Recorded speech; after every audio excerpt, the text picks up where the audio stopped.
Most people think confidence is about feeling good about yourself. They think it's about positive self-talk, standing up straight, and believing you can do anything. That's not confidence. That's delusion. Real confidence, dangerous confidence, is something completely different. It's not about feeling anything. It's about knowing. Knowing that no matter what situation you walk into, no matter who you're dealing with, no matter what challenges come your way, you have the psychological tools and mental frameworks to handle it. Not because you're pretending to be confident, but because you've systematically built unshakable inner certainty through proven psychological techniques. Here's what most people don't understand about confidence. It's not a personality trait you're born with. It's not something some people have and others don't. Confidence is a skill, a learnable, trainable, systematic skill that operates according to specific psychological principles. And once you understand these principles, once you know how to apply them, you don't just become confident, you become dangerously confident. The kind of person who walks into any room and immediately shifts the energy. The kind of person who speaks and people listen. The kind of person who other people instinctively respect and want to follow. By the time you finish this, you will not think about confidence the same way ever again. You're going to learn the real psychology behind unshakable confidence. You're going to discover why everything you've been told about building confidence is wrong. And you're going to get a step-by-step system for developing dangerous confidence that works faster than anything you've ever tried. But understand this. What I'm about to share with you is not for everyone. This is for people who are serious about transforming how they show up in the world. This is for people who want to operate at a level that 99% of people will never reach. Chapter 1. The confidence lie that keeps you weak. Before we talk about how to build dangerous confidence, we need to destroy the lies you've been told about what confidence actually is. Because as long as you're operating from false beliefs about confidence, every technique you try will fail.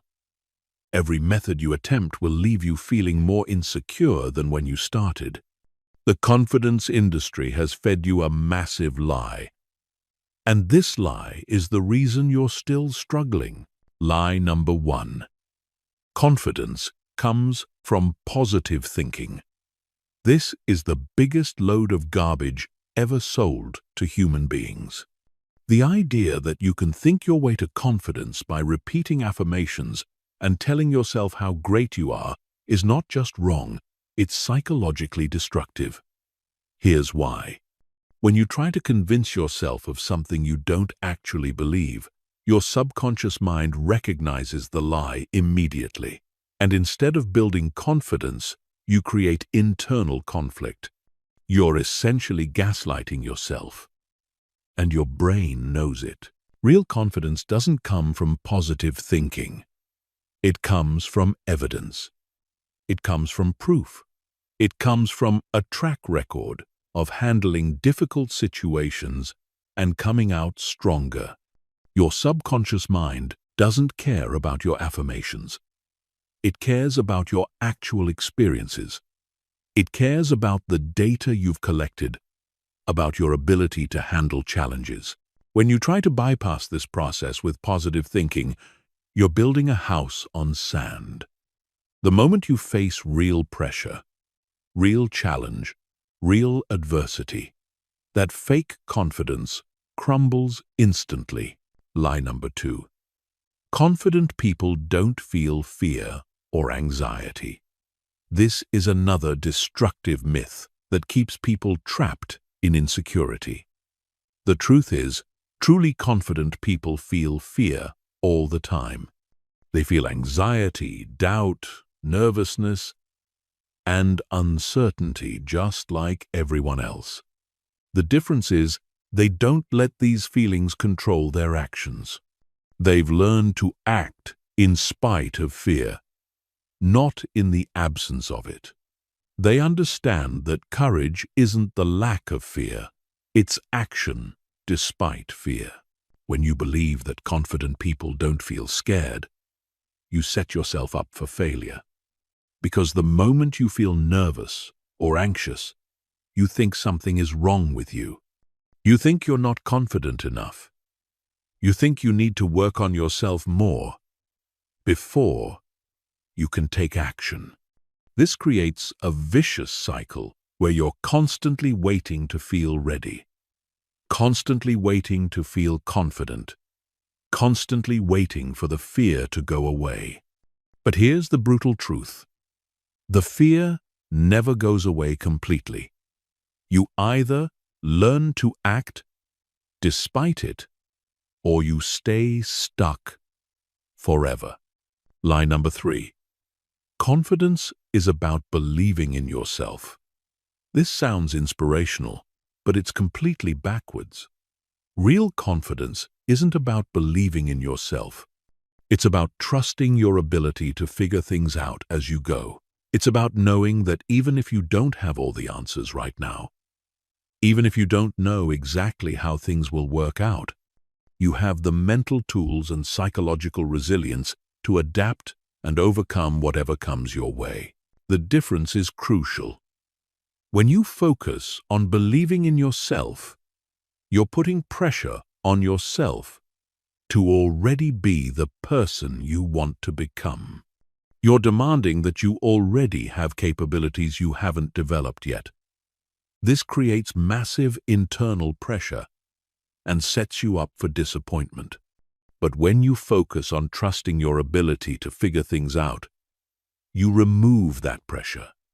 You give yourself permission to not have all the answers. You give yourself permission to learn as you go. You give yourself permission to be human. Lie number 4. Fake it till you make it actually works. This is perhaps the most damaging piece of confidence advice ever given.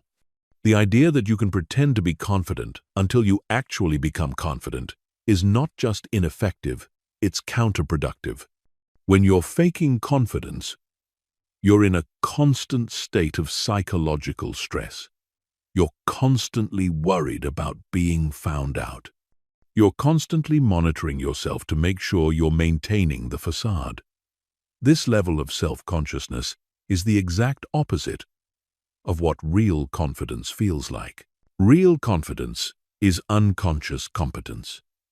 It's when you're so comfortable with who you are and what you're capable of that you're not thinking about confidence at all. You're just being yourself and handling whatever comes up. When you're faking it, you're in a state of conscious incompetence. You don't really feel confident, but you're trying to act like you do. This creates internal tension that other people can sense immediately. They might not be able to put their finger on it, but something feels off. Something feels forced.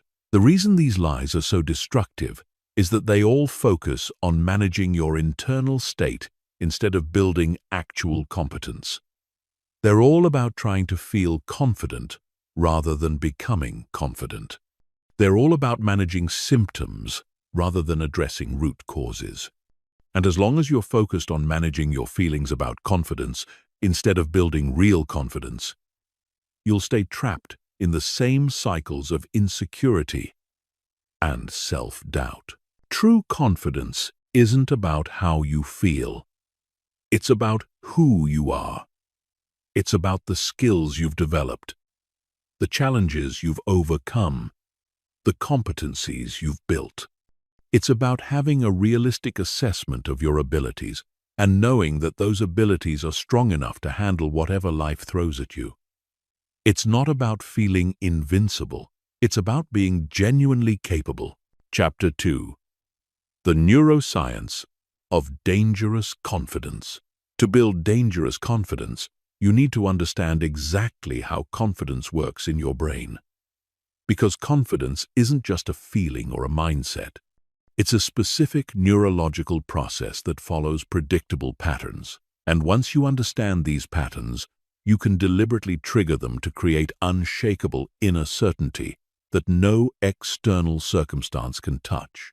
Your brain has two primary systems that determine your confidence level: the limbic system and the prefrontal cortex. The limbic system is your emotional brain. It's ancient, fast, and powerful. It's designed to keep you alive by detecting threats and triggering fight, flight, or freeze responses. The prefrontal cortex is your rational brain. It's newer, slower, but more sophisticated. It's responsible for complex thinking, planning, and decision-making.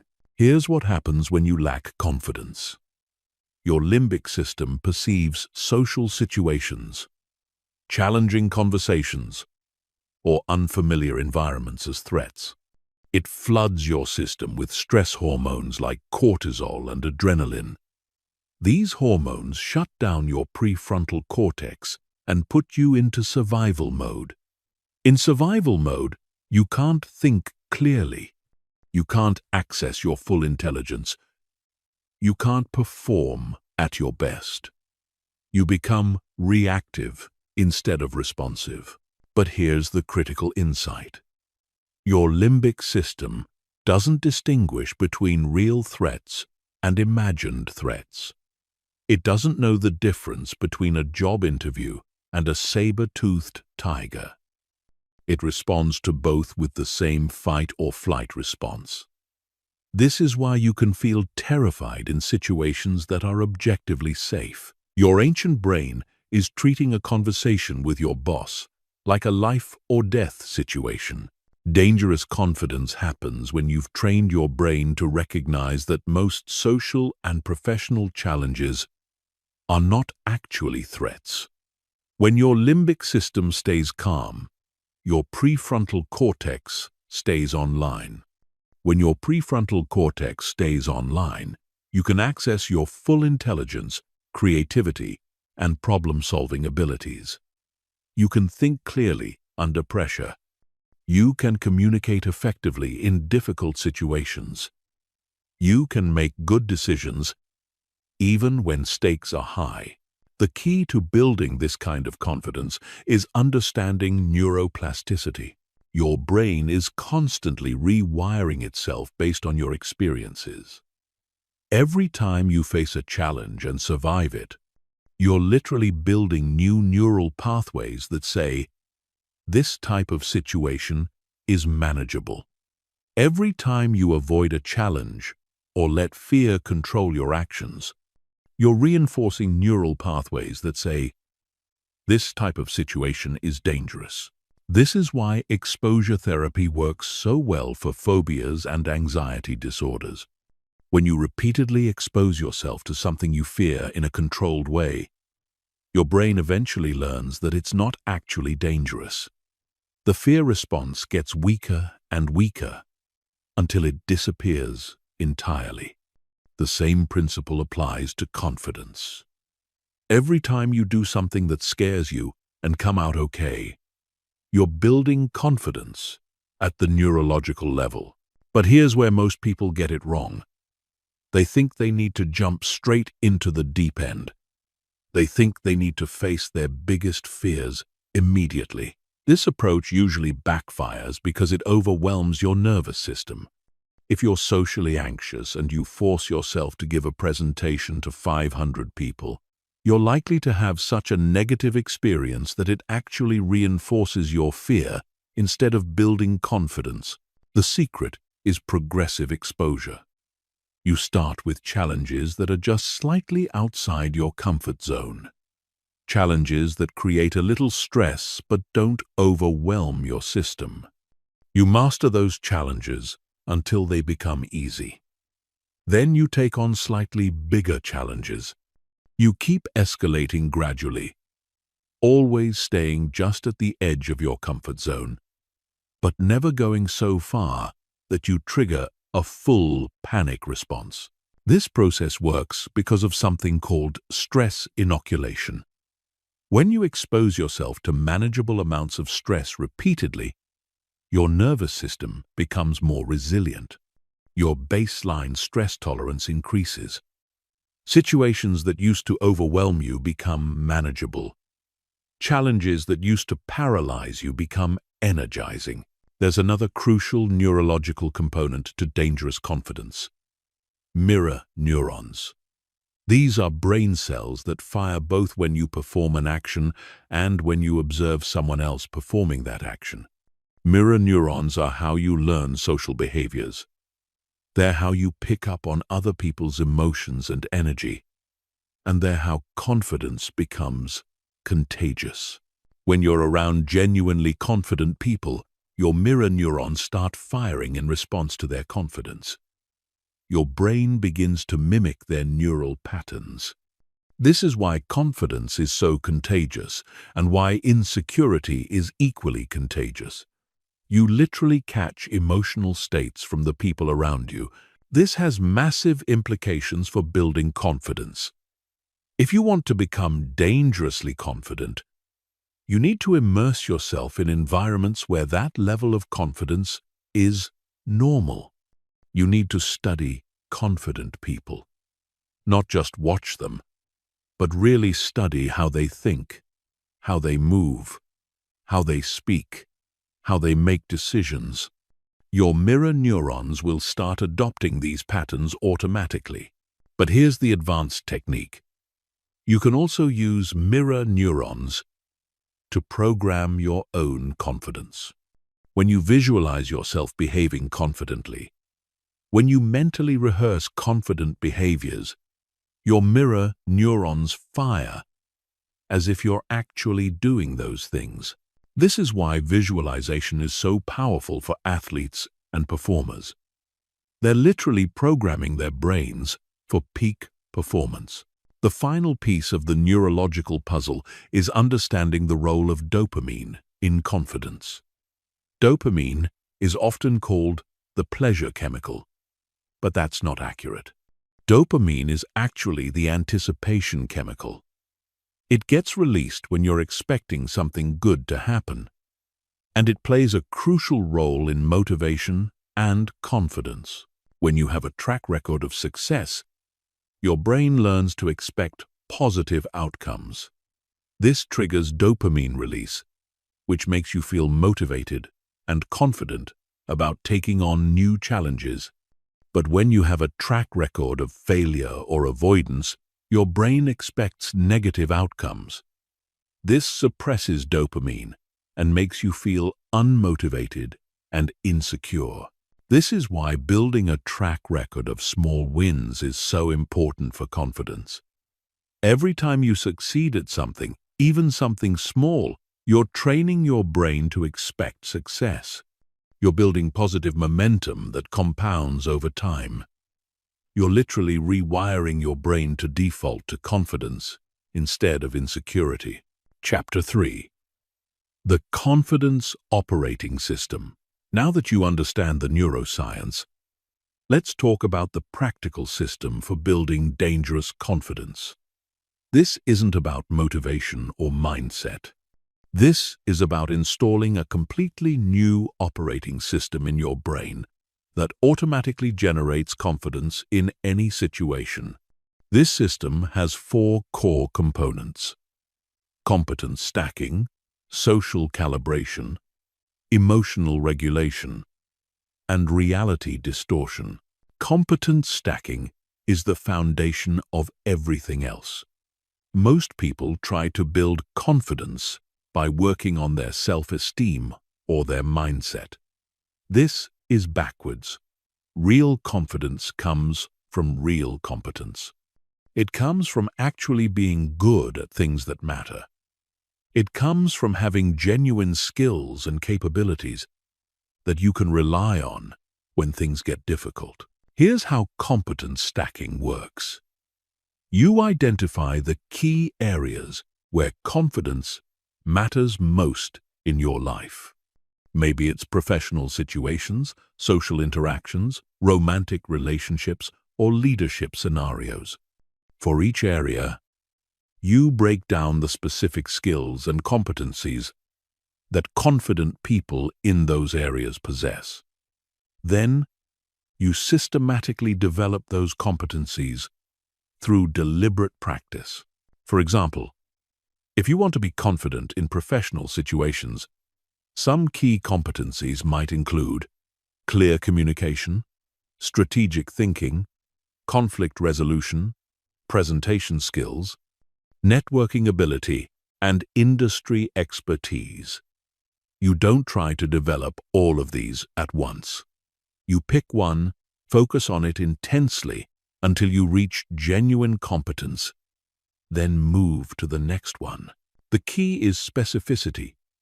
Instead of trying to become more confident at work, you focus on becoming genuinely excellent at specific skills that generate confidence in work environments. Instead of trying to become more socially confident, you focus on developing specific social skills like reading body language, starting conversations, telling engaging stories, and managing group dynamics.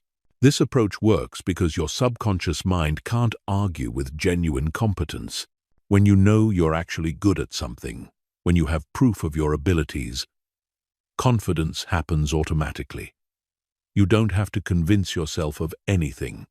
You don't have to fake anything. You just know what you're capable of. And that knowledge creates unshakable inner certainty. Social calibration is the second component. This is your ability to read social situations accurately and respond appropriately. Most people who struggle with confidence have poor social calibration. They either completely misread social dynamics, or they're so worried about how they're being perceived that they can't focus on what's actually happening around them. Dangerous confidence requires exquisite social calibration.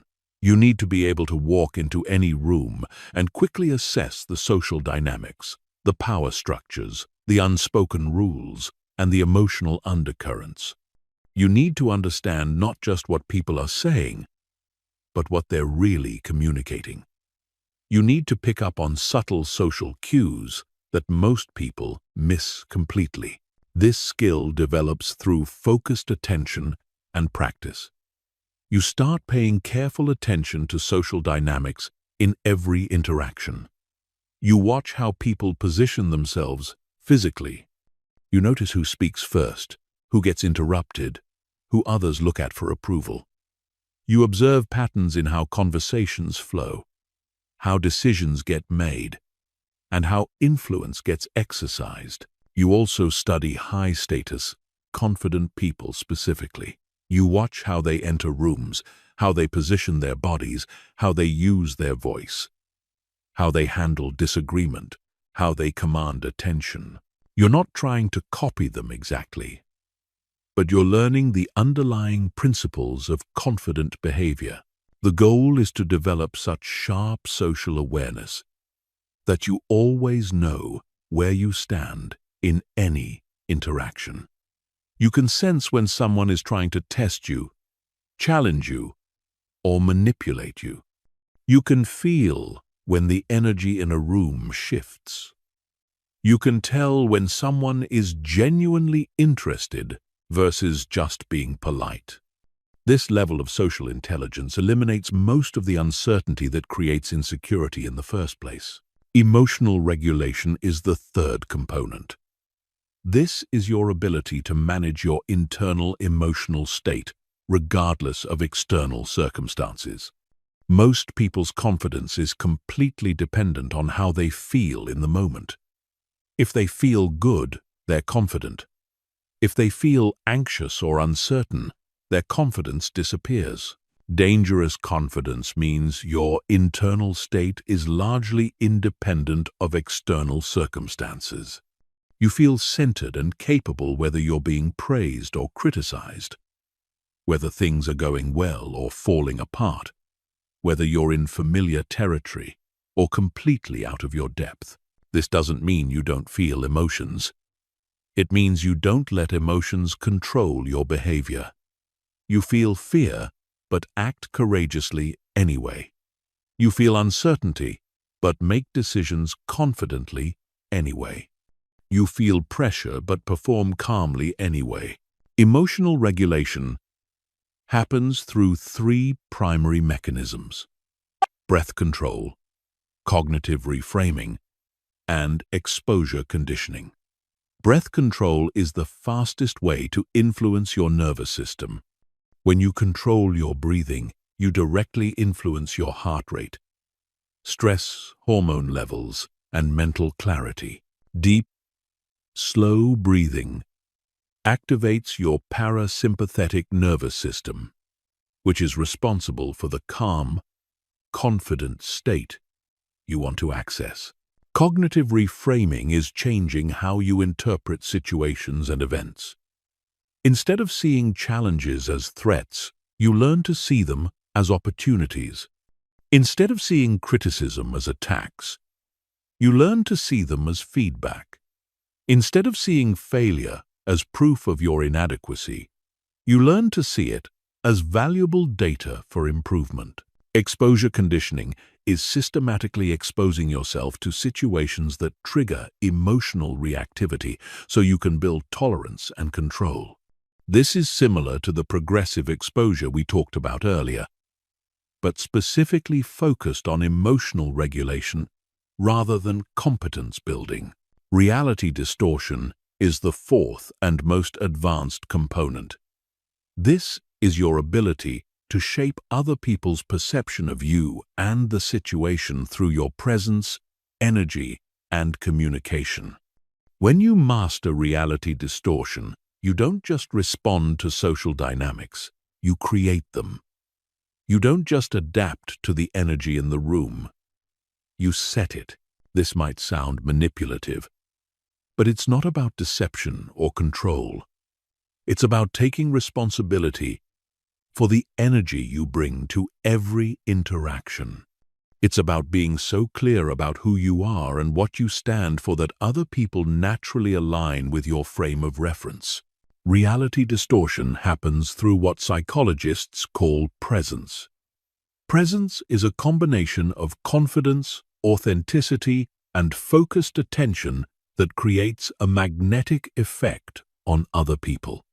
When you have true presence, people are drawn to you. They want to hear what you have to say. They trust your judgment. They follow your lead. Presence develops through the integration of all the other components. When you have genuine competence, accurate social calibration, and strong emotional regulation, presence emerges naturally. You become someone who other people instinctively respect and want to be around. Chapter 4. Psychological Warfare. How to Destroy Self-Doubt Forever. Self-doubt is not just a feeling. It's a sophisticated psychological warfare system that your own mind uses against you.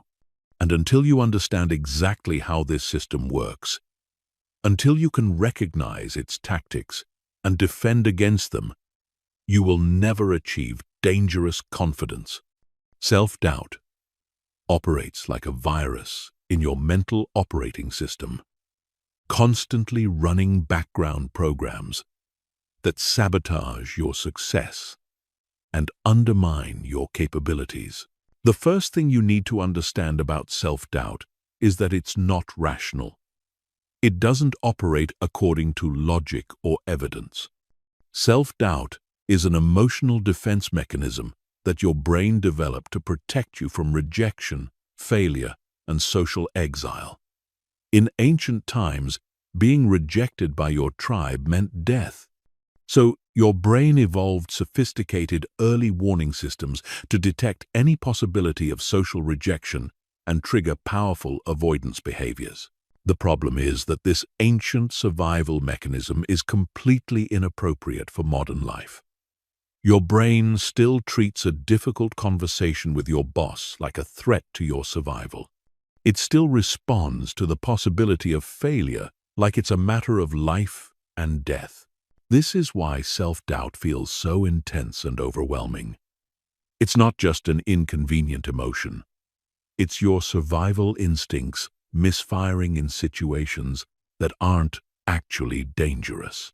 Self-doubt uses 5 primary weapons against you: catastrophizing, mind-reading, fortune-telling, personalization, and all-or-nothing thinking.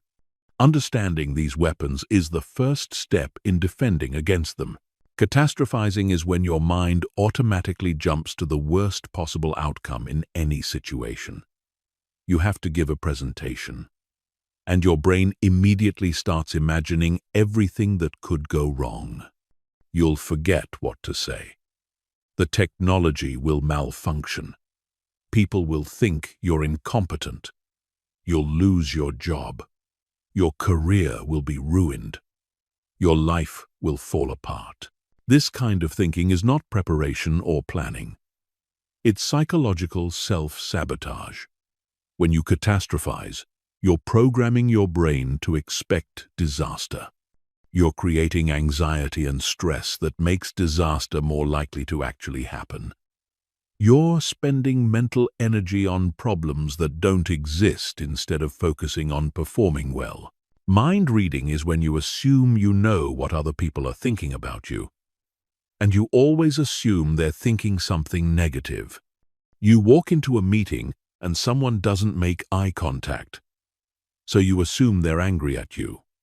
You tell a joke and someone doesn't laugh, so you assume they think you're stupid. You suggest an idea and someone looks skeptical, so you assume they think you're incompetent. The reality is that you have no idea what other people are thinking most of the time. People are usually thinking about their own problems, their own challenges, their own lives. They're not sitting around analyzing your every move and finding you lacking. But self-doubt convinces you that everyone is constantly judging you and finding you deficient. Fortune-telling is when you predict negative outcomes with absolute certainty, even though you have no way of knowing what will actually happen. You decide not to apply for a promotion because you know you won't get it. You don't ask someone out because you know they'll reject you. You don't start a business because you know it will fail. This kind of thinking is not wisdom or realistic planning. It's self-fulfilling prophecy. When you predict failure with certainty, you either don't try at all or you try half-heartedly. Either way, you guarantee the negative outcome you predicted. Personalization is when you take responsibility for things that have nothing to do with you. Someone is in a bad mood, and you assume it's because of something you did. A project doesn't go well, and you blame yourself even though there were multiple factors involved. A conversation feels awkward, and you decide it's because you're socially incompetent. This kind of thinking gives you a false sense of control by making you the center of everything that goes wrong.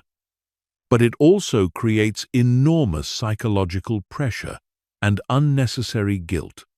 Most of what happens around you has nothing to do with you. People have their own lives, their own problems, their own moods that exist completely independently of your actions. All or nothing thinking is when you see everything in black and white terms.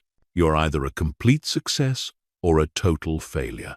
You either perform perfectly or you're incompetent. You either know everything or you know nothing. There's no middle ground, no nuance, no room for being human. This kind of thinking sets impossible standards that guarantee failure and disappointment. Nobody performs perfectly all the time. Nobody knows everything. Nobody succeeds at everything they try. When you demand perfection from yourself, you're setting yourself up for constant self-criticism and diminished confidence. The reason these weapons are so effective is that they all contain a grain of truth. Sometimes things do go wrong. Sometimes people do judge you negatively. Sometimes you are responsible for negative outcomes. Sometimes you do fail completely. But self-doubt takes these occasional realities and turns them into absolute certainties. It makes exceptions into rules. It turns possibilities into inevitabilities. Fighting back against self-doubt requires what psychologists call cognitive diffusion. This is the ability to recognize your thoughts as mental events rather than absolute truths. Instead of thinking, "I'm going to fail," you learn to think, "I'm having the thought that I'm going to fail." This small shift in language creates psychological distance between you and your thoughts. It reminds you that your thoughts are not facts. You also need to develop what's called the evidence standard. Instead of accepting your negative thoughts automatically, you demand evidence. When your mind tells you that everyone thinks you're incompetent, you ask for specific evidence. What exactly did someone say or do that proves they think you're incompetent? When your mind tells you that you're going to fail, you ask what specific evidence suggests this outcome is inevitable. Most of the time, you'll find that there's no real evidence for your negative thoughts. They're just emotional reactions, masquerading as rational analysis. When you consistently demand evidence for negative thoughts, they lose their power over you. The final weapon against self-doubt is building what psychologists call self-compassion. This is the ability to treat yourself with the same kindness and understanding you would show a good friend. Most people are incredibly harsh with themselves. They say things to themselves that they would never say to another person. They hold themselves to standards they would never expect from others. Self-compassion doesn't mean lowering your standards or accepting mediocrity. It means recognizing that you're human, that you're learning, that you're doing your best with the resources and knowledge you have right now. It means understanding that mistakes and failures are part of the learning process, not evidence of your fundamental inadequacy. When you develop genuine self-compassion, self-doubt loses most of its power. You stop treating every mistake as proof that you're not good enough. You stop interpreting every challenge as evidence that you don't belong. You start seeing setbacks as temporary situations rather than permanent character flaws. Chapter 5. The Alpha Presence Blueprint. Presence is the ultimate expression of dangerous confidence. It's not just about feeling confident internally. It's about projecting confidence so powerfully that other people feel it immediately. When you master presence, you don't have to tell people you're confident. They can sense it the moment you walk into a room. They can feel it in your energy, see it in your posture, hear it in your voice. Most people completely misunderstand what presence actually is. They think it's about being loud, aggressive, or dominating. They think it's about taking up space or commanding attention through force. This is not presence. This is insecurity, masquerading as confidence. Real presence is calm, centered, and completely secure. It doesn't need to prove anything to anyone. Presence operates on 4 levels: physical, vocal, emotional, and mental. You need to master all 4 levels to create the kind of magnetic presence that draws people to you and makes them instinctively respect your authority. Physical presence starts with your relationship to gravity. Most people fight gravity. They hold tension in their shoulders, clench their jaws, tighten their stomachs. This creates a rigid defensive posture that signals insecurity and fear. Dangerous confidence requires a completely different relationship with your physical body. You need to learn to work with gravity instead of against it. This means allowing your weight to settle into your lower body. It means relaxing your shoulders and letting them fall into their natural position. It means unclenching your jaw and softening your facial muscles. It means breathing deeply into your belly instead of shallowly into your chest. When you relax into gravity, your posture naturally improves. You become more grounded, more stable, more centered. Other people can sense this stability, and it makes them feel safe and comfortable around you. They trust you more because your body language signals that you're not threatened or defensive. Eye contact is another crucial component of physical presence. Most people either avoid eye contact entirely or use it aggressively. Both approaches signal insecurity. Confident eye contact is steady, warm, and completely relaxed. You're not trying to dominate or intimidate. You're simply present and engaged. The key to confident eye contact is understanding that it's not about staring at people. It's about being genuinely interested in them. When you're focused on understanding someone, when you're really listening to what they're saying, eye contact happens naturally. You're not thinking about whether you're making too much or too little eye contact. You're just connected to the interaction. Movement is the third element of physical presence. Confident people move deliberately and economically. They don't fidget, pace, or make unnecessary gestures. Every movement has purpose and intention. This doesn't mean being rigid or robotic. It means being conscious of how you move through space. Confident movement is also smooth and fluid. There's no jerkiness, no sudden movements, no nervous energy. You move like someone who is completely comfortable in their own body. This kind of movement takes practice. You need to become aware of your habitual movement patterns and consciously refine them. Vocal presence is about much more than just speaking clearly. Your voice carries enormous amounts of information about your emotional state, your confidence level, and your social status. People make unconscious judgments about your competence and authority based purely on how you sound. The foundation of vocal presence is breath support.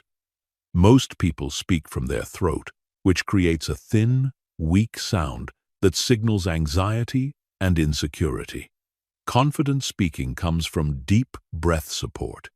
You breathe deeply into your diaphragm and use that breath to power your voice.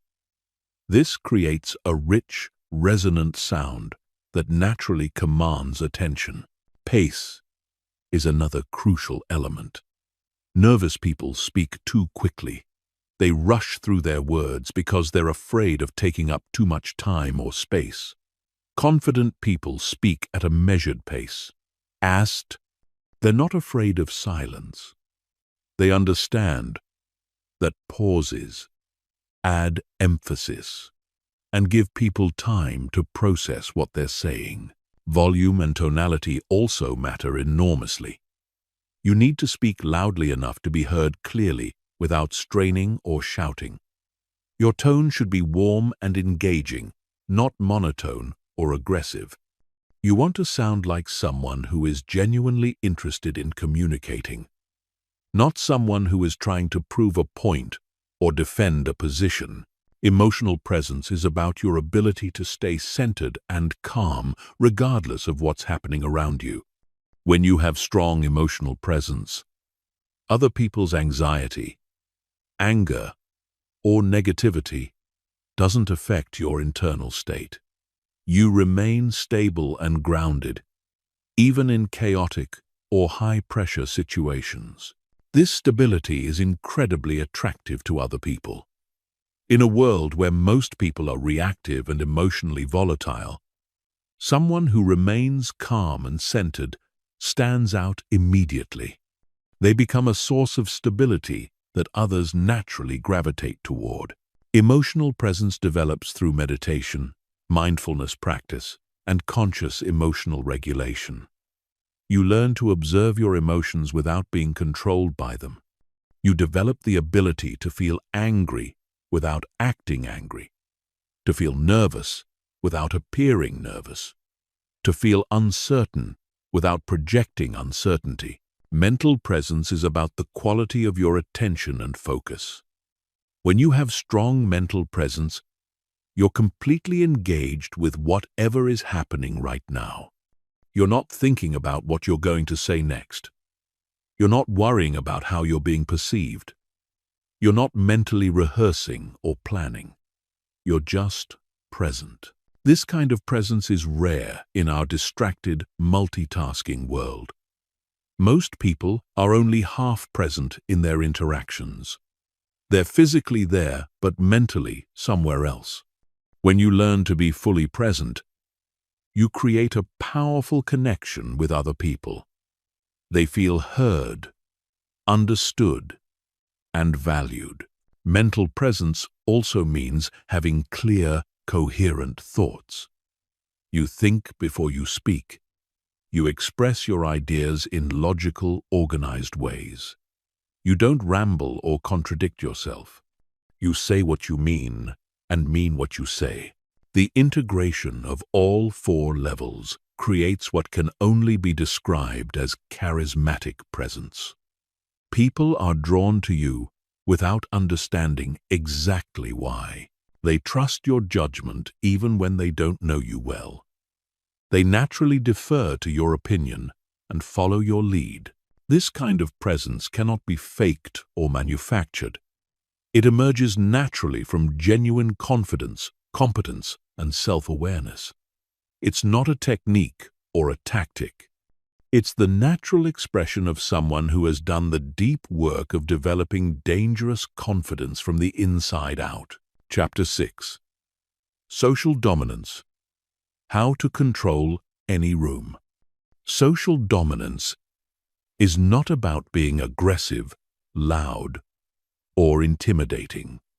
Real social dominance is the ability to influence social dynamics through presence, intelligence, and strategic behavior. When you master social dominance, you become the person who sets the tone in every interaction. You become the person others look to for leadership and direction. You become the person who shapes reality instead of just reacting to it. The first principle of social dominance is understanding that every social interaction is a negotiation. People are constantly testing boundaries, establishing hierarchies, and positioning themselves relative to others. Most people participate in these negotiations unconsciously. They react emotionally to social challenges instead of responding strategically. They let other people control the frame of the interaction instead of setting their own frame. Dangerous confidence means you participate in social negotiations consciously and strategically. You understand the games being played, and you play them better than anyone else. You don't get offended or defensive when someone tests you.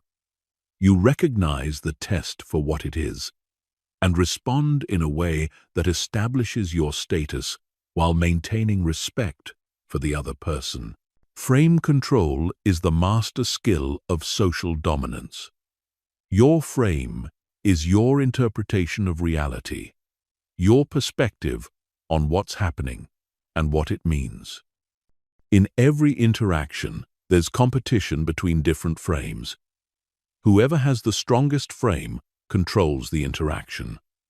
Whoever can maintain their frame under pressure wins the social negotiation. For example, if someone tries to interrupt you during a presentation, you have several frame options. You could interpret it as disrespect and become defensive. You could interpret it as a sign that you're not communicating clearly and become apologetic.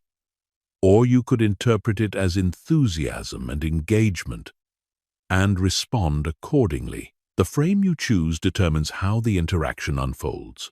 Strong frame control means you never let other people's emotions, reactions, or behaviors change your interpretation of reality.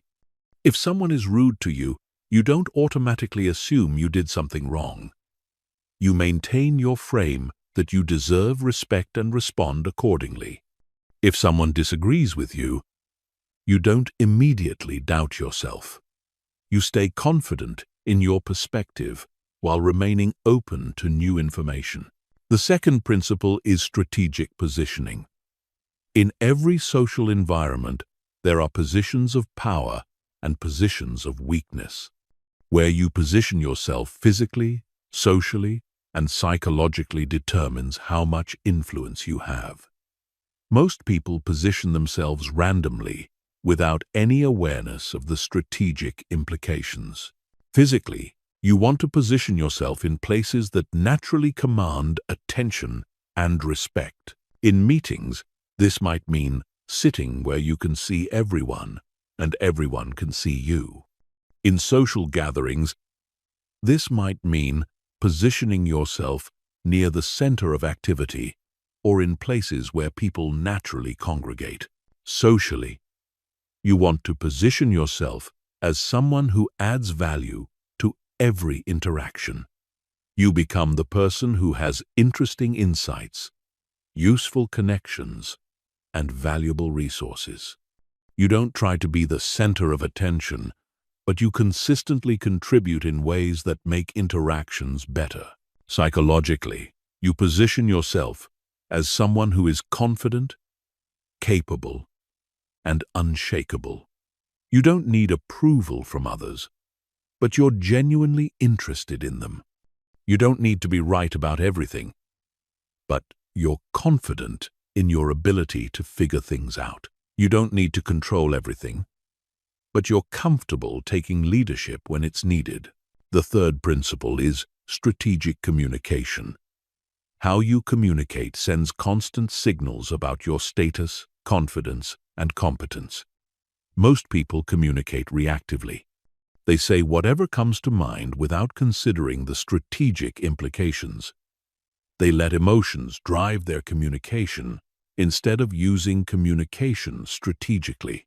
Strategic communication means every word you speak serves a purpose. You're not just expressing yourself or sharing information.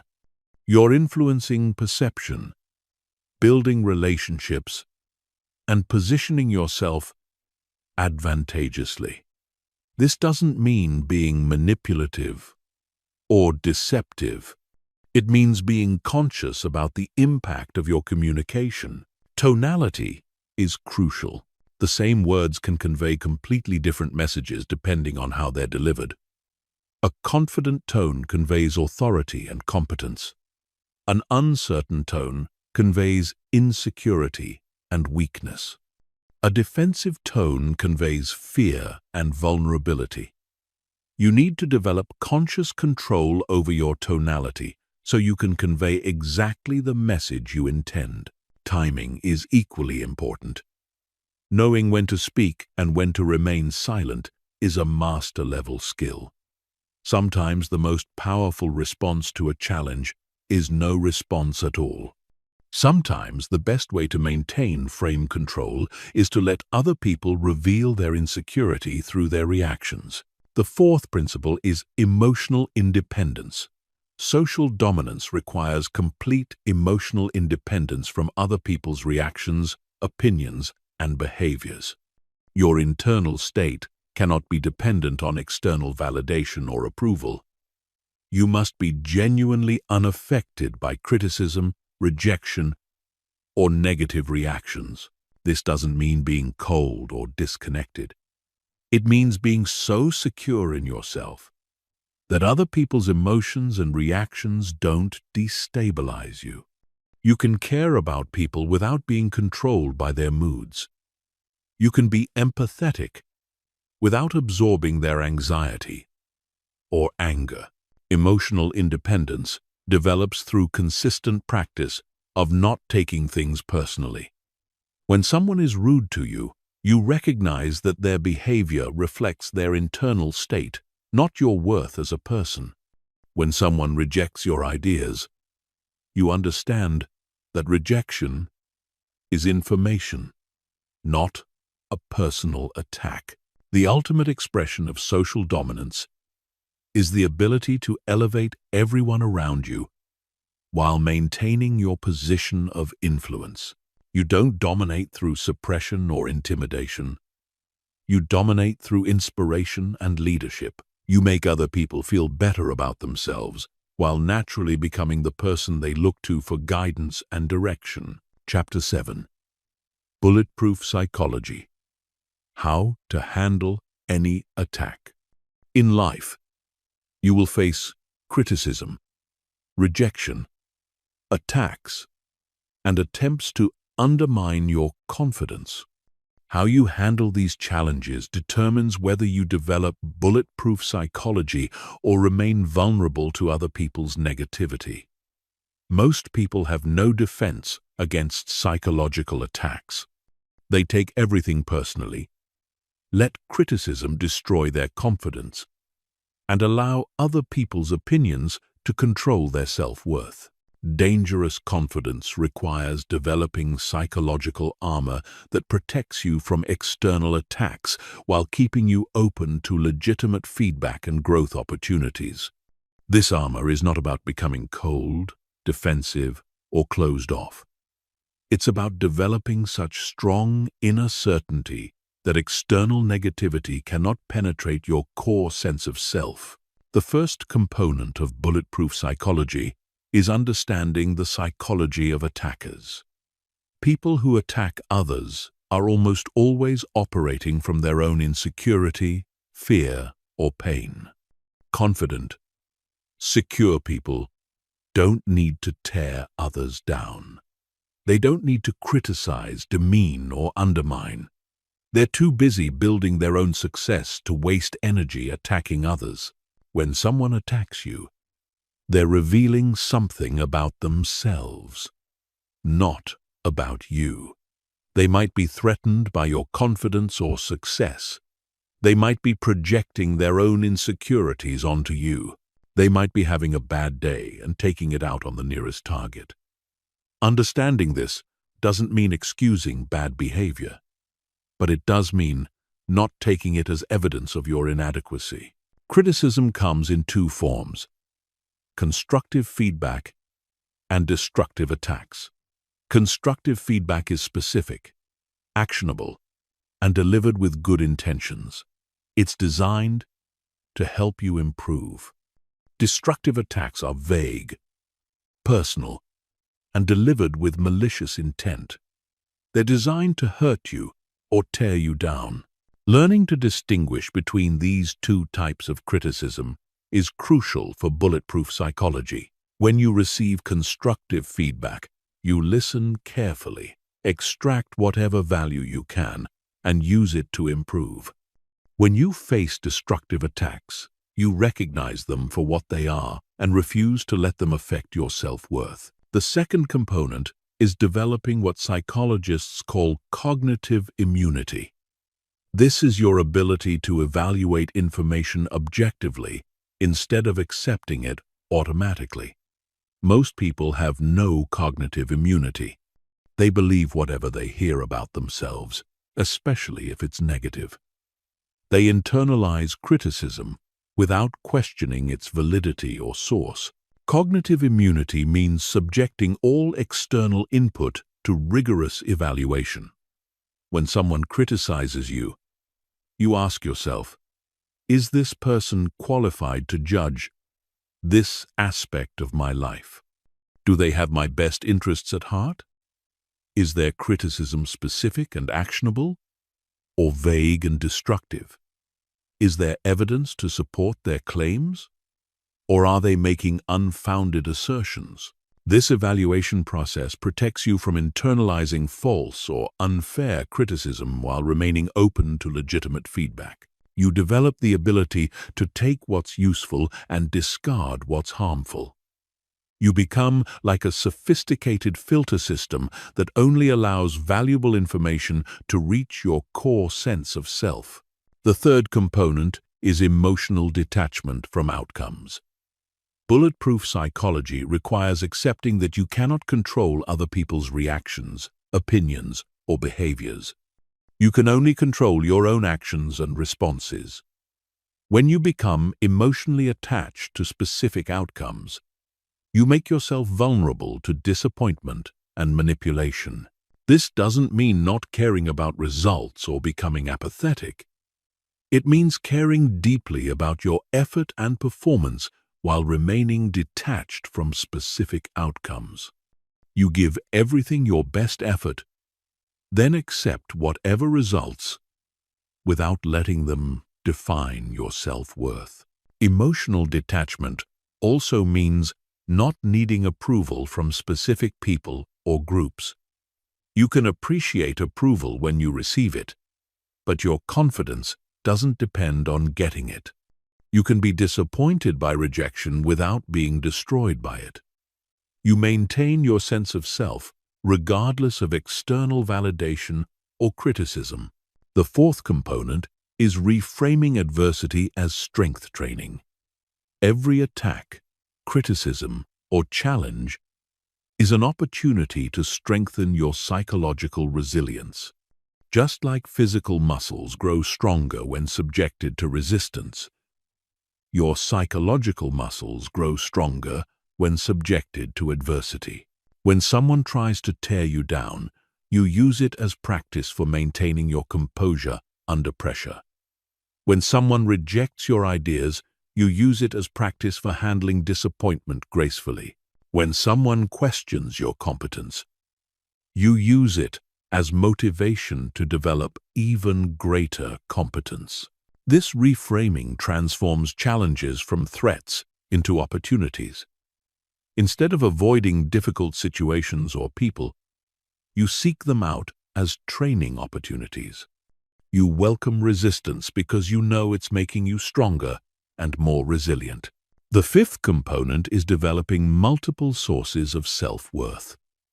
Most people derive their confidence from one or two sources: their job, their relationship, their appearance, or their achievements.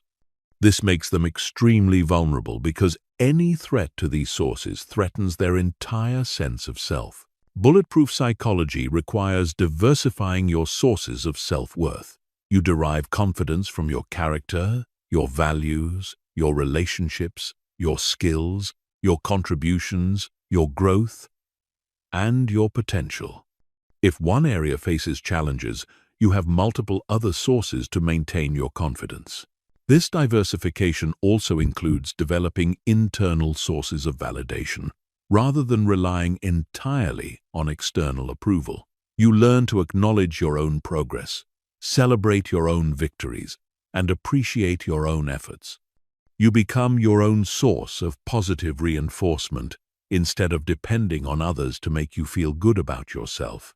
The final component is building what military psychologists call stress inoculation. This is deliberately exposing yourself to manageable levels of stress, criticism, and adversity, so you build tolerance and resilience. If you only operate in comfortable, supportive environments, you remain vulnerable to any unexpected challenges. Stress inoculation means gradually exposing yourself to more difficult situations, challenging conversations, and potentially critical audiences. You start with manageable challenges and gradually increase the difficulty as your tolerance grows. This process builds genuine confidence based on proven ability to handle adversity. Chapter 8. High-Pressure Performance. Confidence under fire. The true test of dangerous confidence is how you perform under pressure. Anyone can feel confident in comfortable, familiar situations. But real confidence means maintaining your composure, clarity, and capability when stakes are high, time is limited, and everything is on the line. This is where most people's confidence crumbles, but it's where truly confident people shine brightest. High-pressure situations reveal who you really are. They strip away pretense, expose weaknesses, and demand authentic competence. You cannot fake your way through genuine pressure.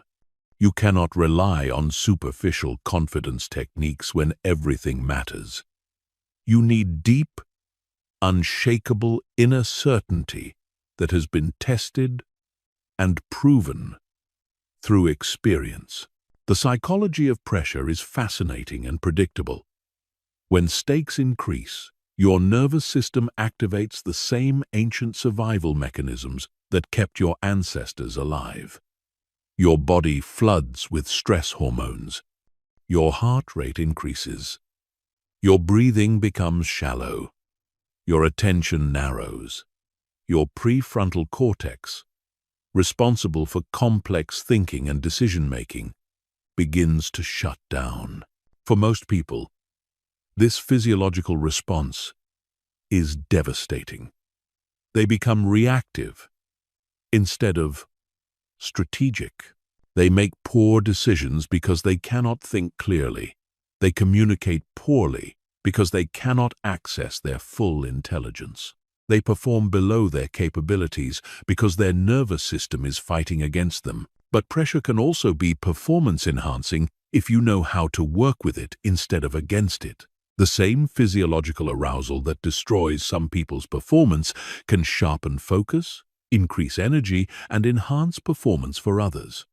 The difference is not in the intensity of the response, but in how you interpret and channel it. The first principle of high-pressure performance is reframing arousal as excitement rather than anxiety. The physiological symptoms of excitement and anxiety are nearly identical: increased heart rate, heightened alertness, and elevated energy. The difference is purely psychological. When you interpret arousal as excitement, it enhances performance. When you interpret it as anxiety, it impairs performance. This reframing requires conscious practice. When you feel your heart racing before an important presentation, instead of thinking, "I'm nervous and something might go wrong," you think, "I'm excited and ready to perform." This simple cognitive shift changes your relationship with pressure from adversarial to collaborative. The second principle is developing what athletes call the zone state. This is a psychological state where you are completely absorbed in the present moment, performing at peak capacity with minimal conscious effort. In the zone, self-doubt disappears. Fear vanishes. You are purely focused on execution. The zone state has specific characteristics that you can learn to cultivate. Time perception shifts. Difficult tasks feel effortless. Self-consciousness disappears. Performance becomes automatic. You stop thinking about what you're doing and just do it with complete confidence and capability. Accessing the zone requires 3 elements: clear objectives, immediate feedback, and balanced challenge. You need to know exactly what you're trying to accomplish. You need real-time information about how you're performing, and the challenge level needs to be neither too easy nor too difficult, but perfectly matched to your current capabilities. The third principle is preparation that builds unshakable confidence. Most people prepare by trying to memorize information or rehearse specific responses. This type of preparation actually increases anxiety because it makes you rigid and dependent on specific conditions. When anything changes, your preparation becomes useless and your confidence evaporates. Effective preparation focuses on developing adaptive capability rather than specific responses. Instead of memorizing exactly what you'll say, you become so knowledgeable about your topic that you can discuss it fluently from any angle. Instead of rehearsing specific scenarios, you develop general skills that apply to any situation. This type of preparation builds what psychologists call self-efficacy, confidence in your ability to handle whatever comes up. You're not confident because you know exactly what will happen. You're confident because you know you can adapt to whatever does happen. The fourth principle is breath control as the foundation of everything else. Your breathing directly controls your nervous system activation. When you breathe slowly and deeply, you activate your parasympathetic nervous system, which promotes calm, clear thinking. When you breathe quickly and shallowly, you activate your sympathetic nervous system, which triggers stress responses. Most people completely ignore their breathing when pressure increases. They let their breathing become rapid and shallow, which amplifies their stress response and impairs their performance. Learning to control your breathing under pressure is like having a remote control for your nervous system. Effective breathing for high-pressure performance involves deep diaphragmatic breathing with extended exhales.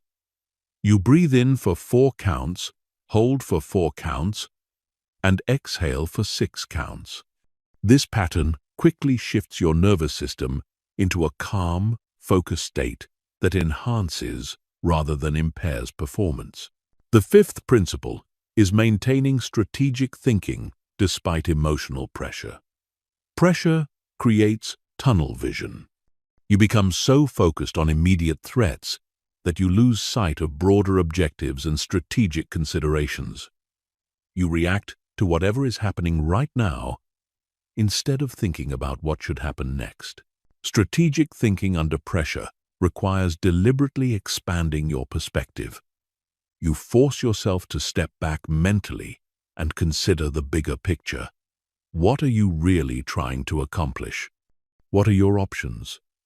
What are the likely consequences of different choices? What would a calm, strategic person do in this situation? This mental stepping back is difficult when pressure is high, but it's essential for peak performance. It prevents you from getting caught up in emotional reactions and helps you make decisions based on logic and strategy rather than fear and anxiety. The final principle is using pressure as fuel for extraordinary performance. Instead of trying to eliminate pressure or minimize its effects, you learn to harness its energy for enhanced performance.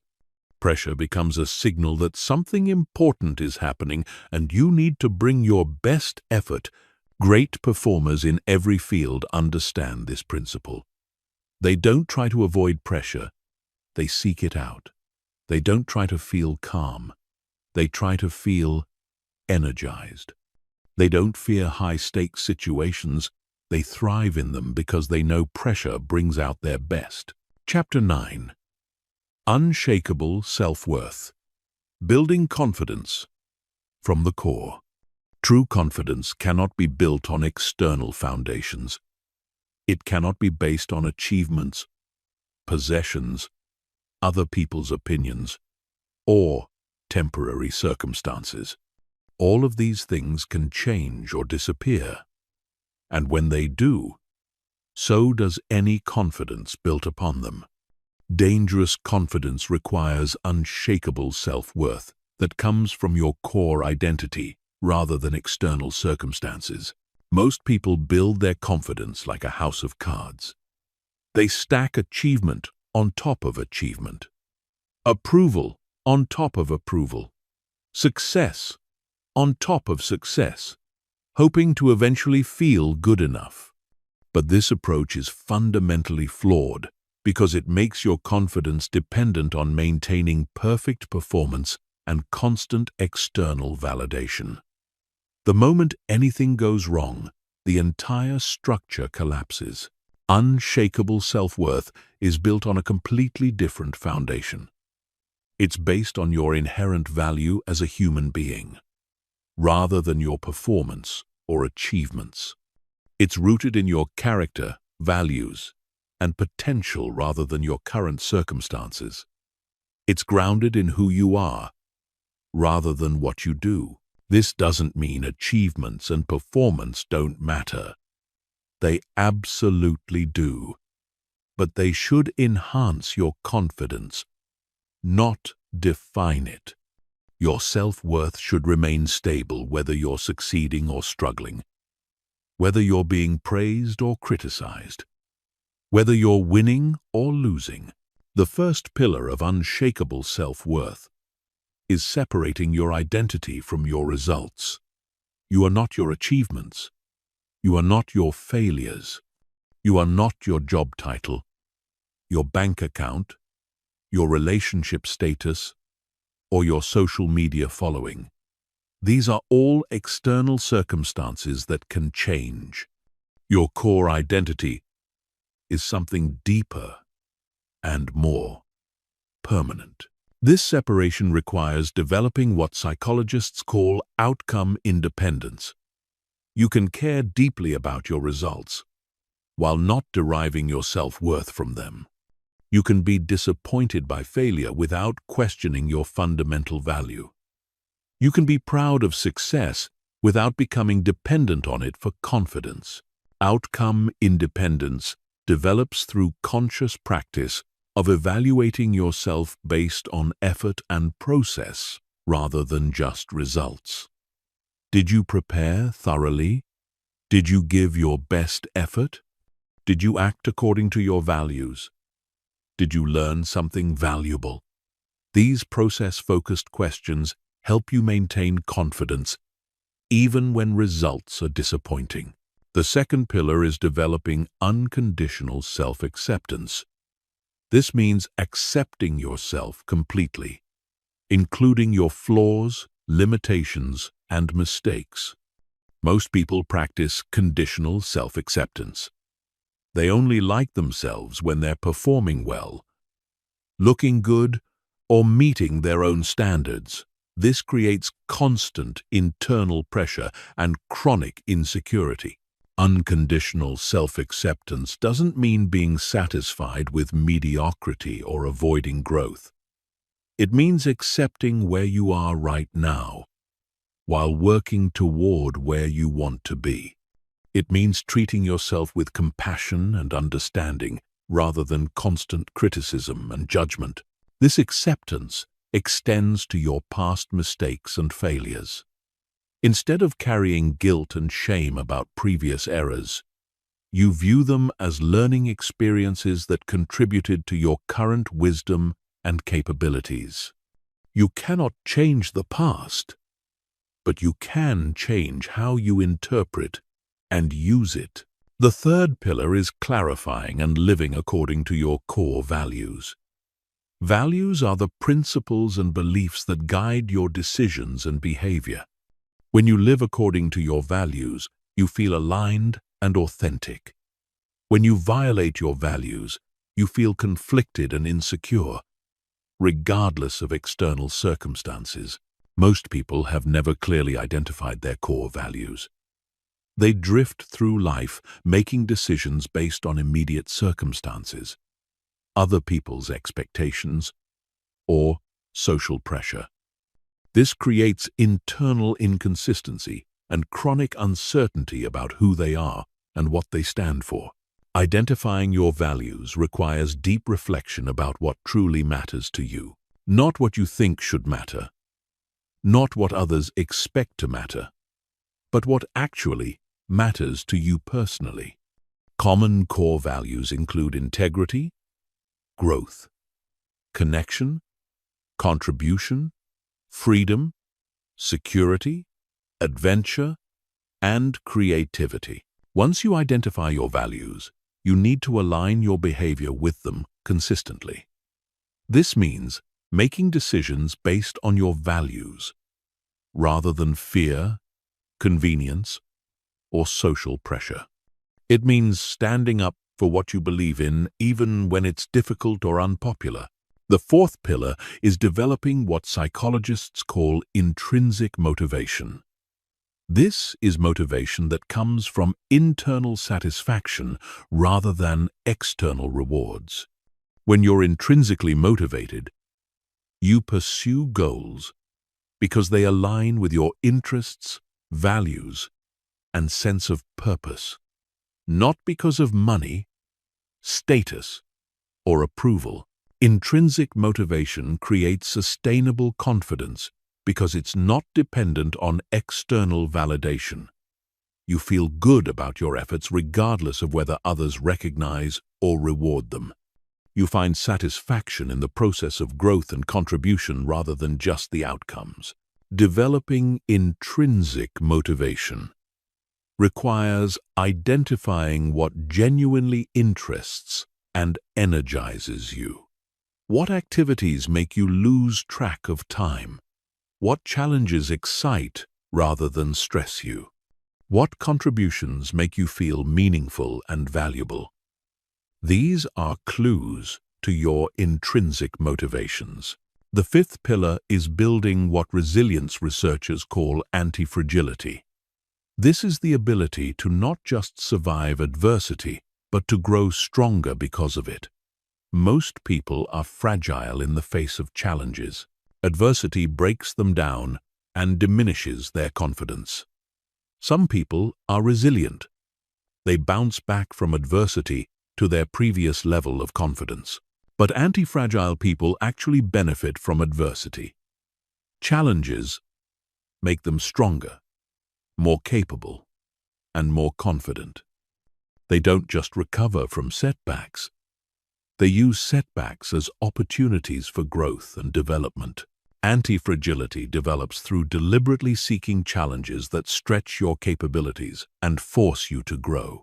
Instead of avoiding difficult situations, you embrace them as opportunities to build strength and resilience. Instead of viewing failure as evidence of inadequacy, you view it as valuable feedback and learning opportunity. The final pillar is developing what spiritual traditions call presence or mindfulness. This is the ability to be fully engaged with the present moment, rather than lost in thoughts about the past or future. When you're truly present, self-doubt disappears, because self-doubt always involves thoughts about past failures or future disasters. Presence also connects you with your authentic self beneath all the social roles, expectations, and conditioning.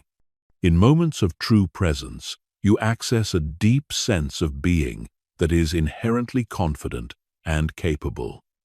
This presence-based confidence is unshakable because it's not based on anything that can be taken away. Chapter 10.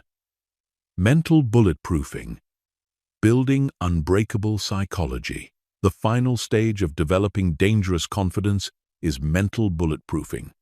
This is the process of building psychological resilience so strong that nothing can break your spirit, shake your confidence, or derail your progress. Mental bulletproofing goes beyond just handling challenges well. It means becoming the type of person who actually thrives under pressure and grows stronger through adversity. Mental bulletproofing is not about becoming emotionally numb or disconnected. It's about developing such strong psychological foundations that you can feel emotions fully while never being controlled by them. You can experience disappointment without becoming discouraged. You can feel fear without becoming paralyzed. You can face uncertainty without becoming anxious. The first element of mental bulletproofing is developing what psychologists call psychological flexibility. This is your ability to adapt your thinking and behavior to changing circumstances. while maintaining your core identity and values. Most people are psychologically rigid. They have fixed ways of thinking and behaving that work in some situations but fail in others. Psychological flexibility means having multiple strategies for any situation. If one approach doesn't work, you can quickly shift to another without losing confidence or becoming frustrated. You view challenges as puzzles to solve rather than threats to survive. You maintain curiosity and creativity even under pressure. This flexibility develops through deliberately exposing yourself to diverse experiences and perspectives. You seek out situations that challenge your assumptions and force you to think differently. You actively learn from people who have different backgrounds, beliefs, and approaches than you do. The second element is building what military psychologists call stress tolerance. This is your capacity to maintain peak performance under increasingly difficult conditions. Most people have very low stress tolerance. Small pressures throw them off balance and impair their thinking and decision-making. Stress tolerance builds through progressive exposure to increasingly challenging situations. You start with manageable stress and gradually increase the intensity as your capacity grows. This is similar to physical fitness training, where you progressively increase weight or difficulty to build strength and endurance. The key is staying just at the edge of your current capacity without overwhelming your system.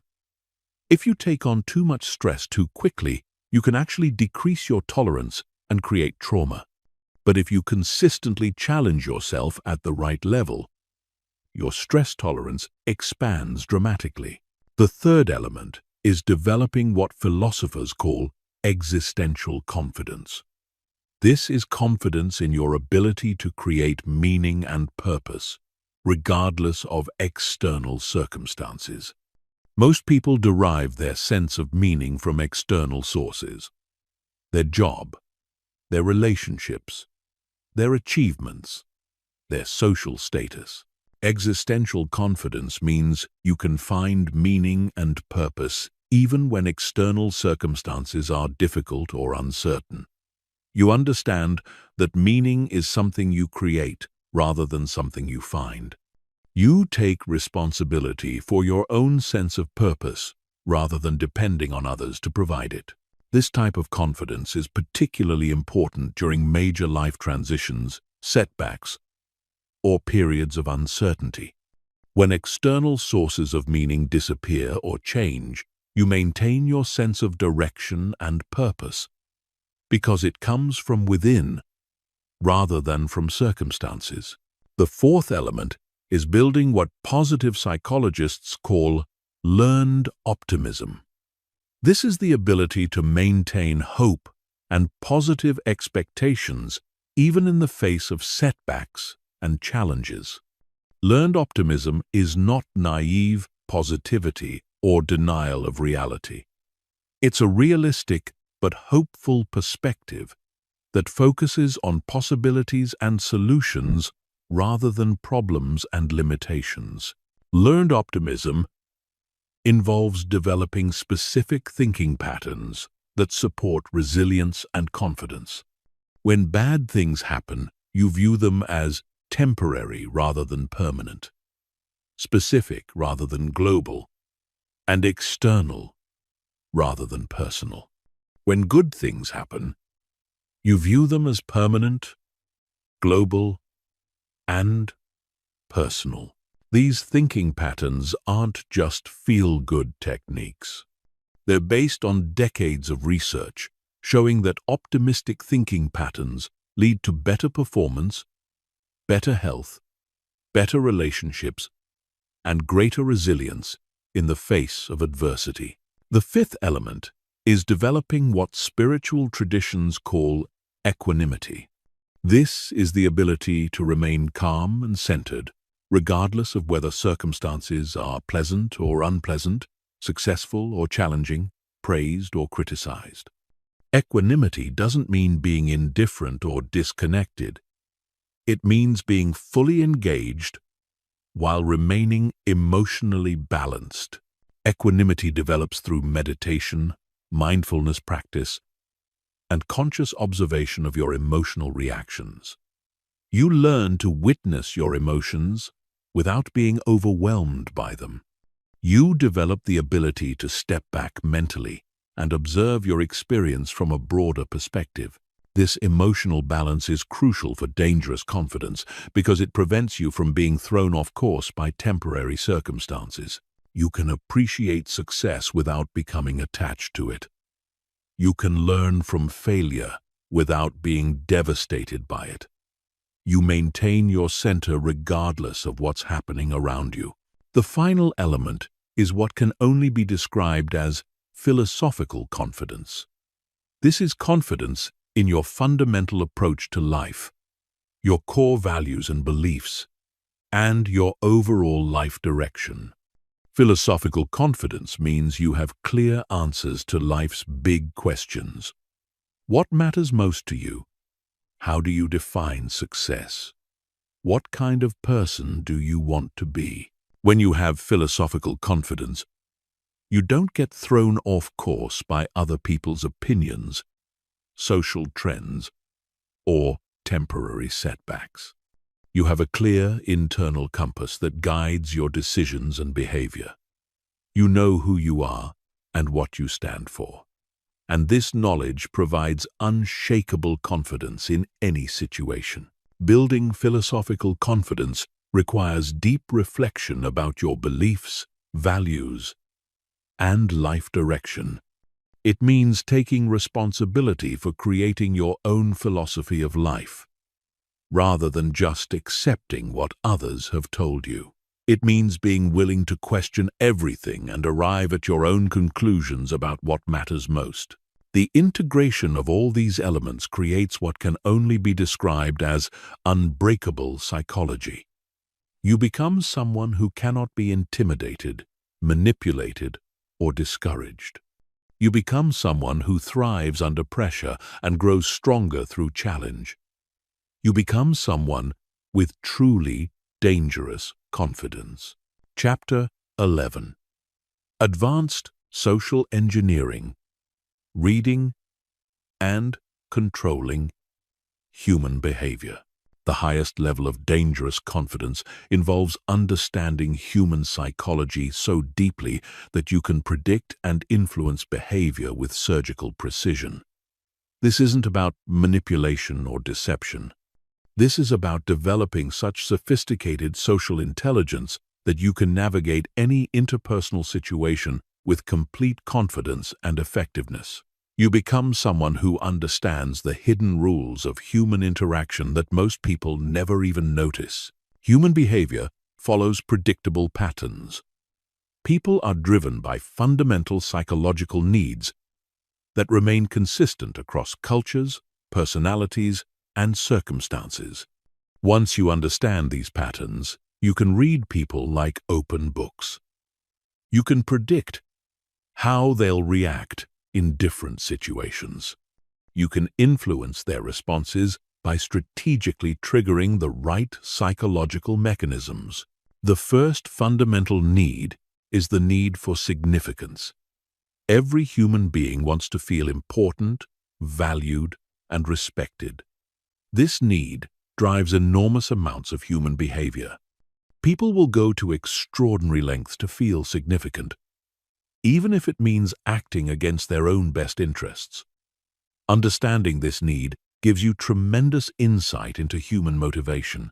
When you make other people feel significant, they naturally gravitate toward you. When you threaten their sense of significance, they become defensive and resistant. This is why traditional dominance strategies often backfire. When you try to establish your superiority by making others feel inferior, you trigger their defensive mechanisms and create conflict. Advanced social engineering involves making others feel significant while simultaneously establishing your own authority and competence. You acknowledge their expertise in certain areas while demonstrating your expertise in others. You show respect for their opinions while maintaining confidence in your own perspectives. You create win-win dynamics where everyone feels valued. The second fundamental need is the need for certainty. Humans are terrified of uncertainty and ambiguity. We need to feel like we understand what's happening and what's going to happen next. This need for certainty makes people predictable in specific ways. When facing uncertainty, people default to familiar patterns, look for authority figures to follow, and gravitate toward anyone who projects confidence and clarity. You can leverage this need by becoming a source of certainty for others. When everyone else is confused or uncertain, you remain calm and clear.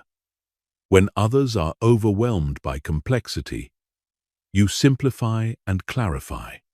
When others are paralyzed by too many options, you provide clear direction and leadership. This doesn't mean pretending to know things you don't know. It means being genuinely confident in your ability to figure things out as you go. It means projecting calm certainty about your capacity to handle whatever comes up, even if you don't know exactly what that will be. The third fundamental need is the need for connection. Humans are social creatures who need to feel understood, accepted, and valued by others. This need drives most social behavior and creates predictable patterns you can learn to recognize and influence. People connect most strongly with others who demonstrate genuine understanding and acceptance. This happens through what psychologists call mirroring and matching.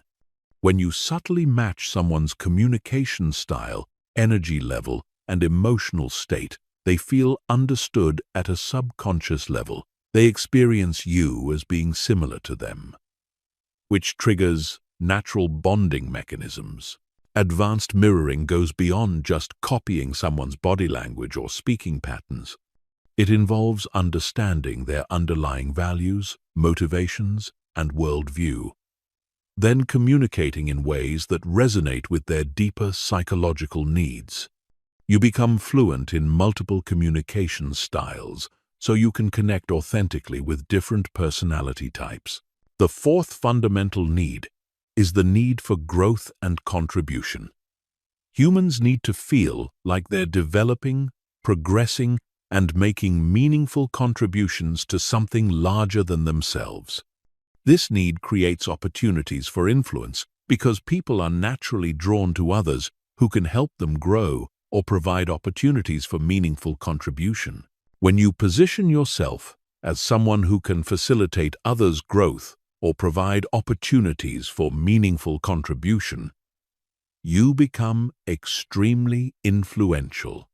People want to be around you because you help them become better versions of themselves. They trust your judgment because they see you as invested in their development. This requires genuine interest in others' development and success. You cannot fake this effectively. You need to authentically care about helping others grow and succeed. When this care is genuine, it creates powerful bonds and lasting influence. Understanding these fundamental needs allows you to read people's behavior with remarkable accuracy. When someone is being difficult or resistant, you can often trace their behavior back to one of these needs not being met. They might feel insignificant, uncertain, disconnected, or stagnant. Once you identify the underlying need, you can address it strategically. Advanced social engineering also involves understanding social proof and authority dynamics. People look to others for cues about how to behave, what to believe, and who to follow. They're especially influenced by people they perceive as similar to themselves and by people they perceive as authorities in relevant domains. You can leverage social proof by associating yourself with respected individuals and groups, by demonstrating that other credible people value your opinions and abilities, and by creating evidence of your expertise and success. This isn't about name-dropping or bragging. It's about strategically positioning yourself in ways that naturally communicate your competence and value. Authority dynamics are equally important. People naturally defer to perceived authority, but authority comes in many forms.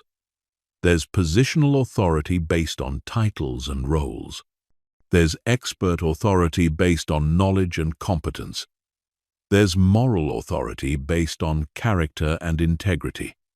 There's charismatic authority based on presence and influence. The most powerful combination is expert authority combined with moral authority. When people perceive you as both highly competent and genuinely trustworthy, they willingly follow your lead. They seek your opinions and defer to your judgment. They become advocates for your ideas and supporters of your initiatives. Building this type of authority requires consistent demonstration of competence coupled with unwavering integrity. You must be genuinely good at what you do, and you must consistently act in ways that align with your stated values. Any inconsistency between your words and actions undermines your authority and credibility. The final element of advanced social engineering is understanding and leveraging reciprocity dynamics. Humans have a deep psychological need to reciprocate favors, gifts, and positive treatment. This creates opportunities for influence, because strategic giving creates psychological obligations that people feel compelled to fulfill. However, reciprocity only works when it feels genuine and appropriate. If your giving feels calculated or manipulative, it triggers resistance instead of obligation. The key is genuine generosity that provides real value to others without obvious strings attached. This might involve sharing valuable information, making useful introductions, providing helpful feedback, or offering assistance with important projects. The value you provide should be meaningful to the recipient and within your natural capacity to give, when done authentically.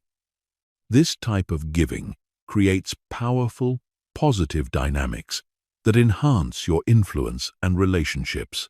Mastering these principles allows you to navigate any social situation with complete confidence. You understand what's really happening beneath the surface of interactions.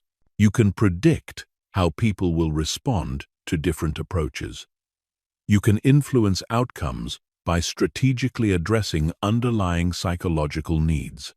You become someone who understands the game of human interaction at a level that most people never reach. Chapter 12. Momentum Mastery.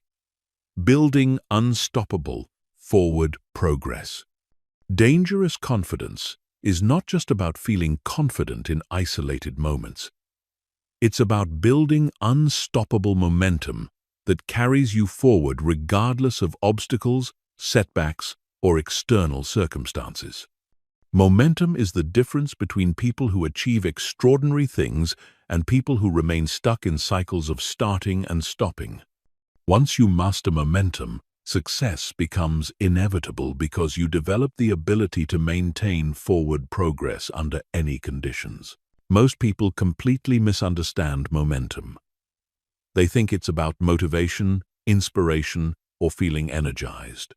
They wait for the right mood, the perfect circumstances, or the ideal moment to take action. This approach guarantees failure because motivation is temporary and circumstances are never perfect. Real momentum is built on systems, habits, and psychological frameworks that function independently of how you feel or what's happening around you. The foundation of momentum mastery is understanding the psychology of consistency. Your brain is a pattern recognition machine that's constantly looking for evidence about who you are and what you're capable of. Every action you take is either reinforcing positive patterns or negative patterns. Every choice you make is either building momentum or destroying it. When you consistently take positive actions, your brain begins to see you as someone who follows through, who keeps commitments, who achieves goals. This creates a positive identity that makes future positive actions easier and more automatic. Your brain starts expecting success because success becomes your normal pattern. Conversely, when you consistently break commitments to yourself, procrastinate, or give up when things get difficult, your brain sees you as unreliable and incapable. This creates a negative identity that makes future positive actions harder and less likely. Your brain starts expecting failure because failure becomes your normal pattern. The key insight is that momentum is built through small, consistent actions rather than occasional large efforts. Most people try to build momentum through dramatic gestures, starting intense workout routines, launching ambitious projects, or making radical life changes. These approaches usually fail because they're unsustainable, and they set you up for dramatic failures that damage your confidence. Real momentum builds through what researchers call marginal gains. These are small improvements and consistent actions that compound over time to create extraordinary results. You don't need to make dramatic changes. You need to make small, sustainable changes that you can maintain consistently over months and years. For example, instead of committing to work out for 2 hours every day, you commit to exercising for 20 minutes every day. Instead of trying to read 50 pages per day, you commit to reading 10 pages per day. Instead of attempting to completely transform your diet overnight, you make one small improvement each week. These small commitments feel easy to maintain, which means you're likely to keep them consistently. Each time you keep a commitment to yourself, you build evidence that you're someone who follows through. This evidence creates confidence and makes future commitments easier to maintain. The compounding effect of these small actions is extraordinary. Reading 10 pages per day equals 3,650 pages per year, which is roughly 12 minus 15 books.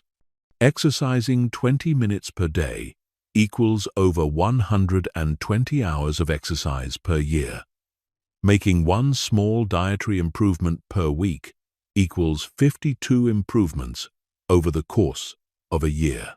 But the real power of this approach is psychological. Each small success builds confidence and momentum. You begin to see yourself as someone who achieves goals. You develop trust in your ability to follow through on commitments.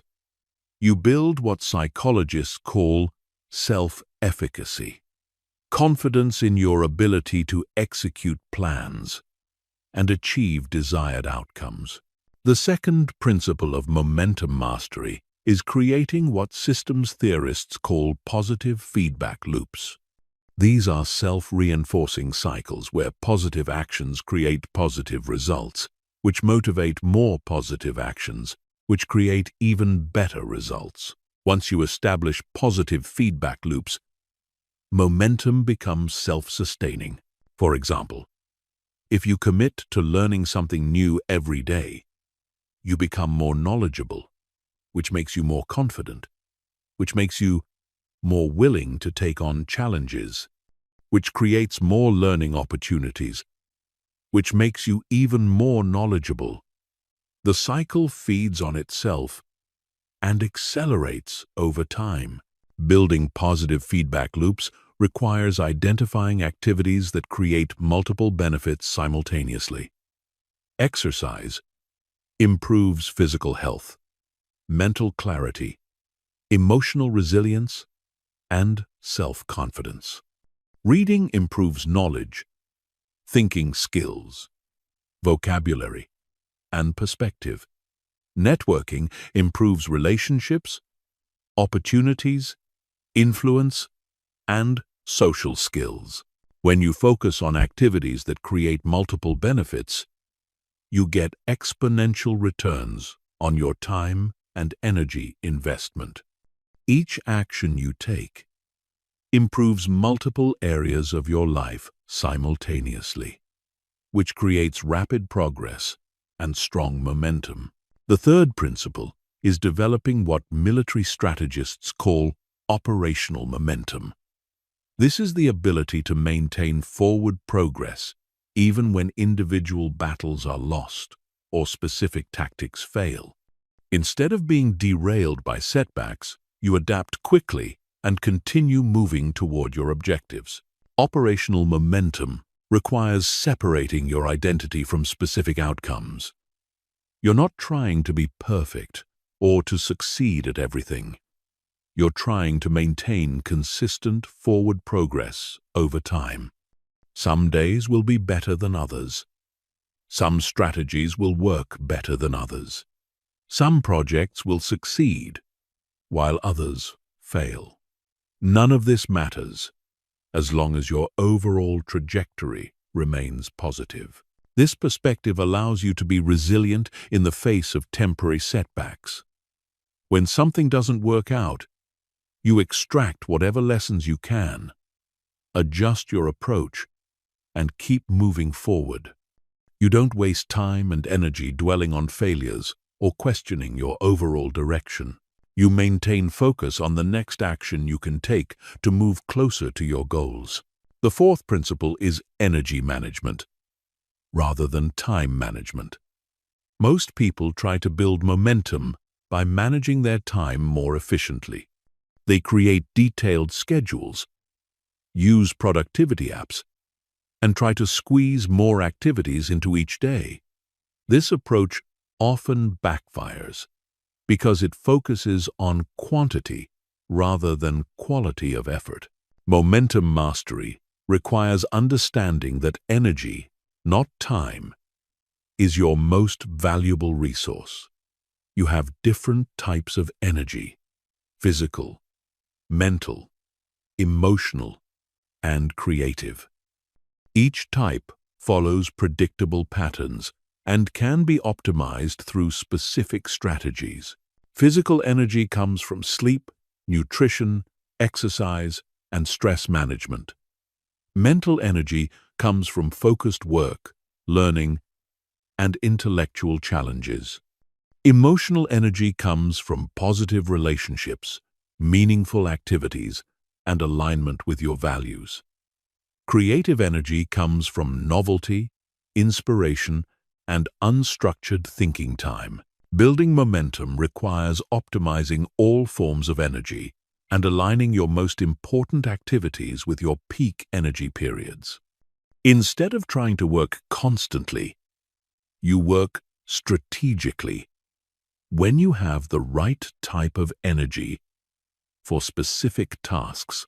The fifth principle is creating environmental momentum.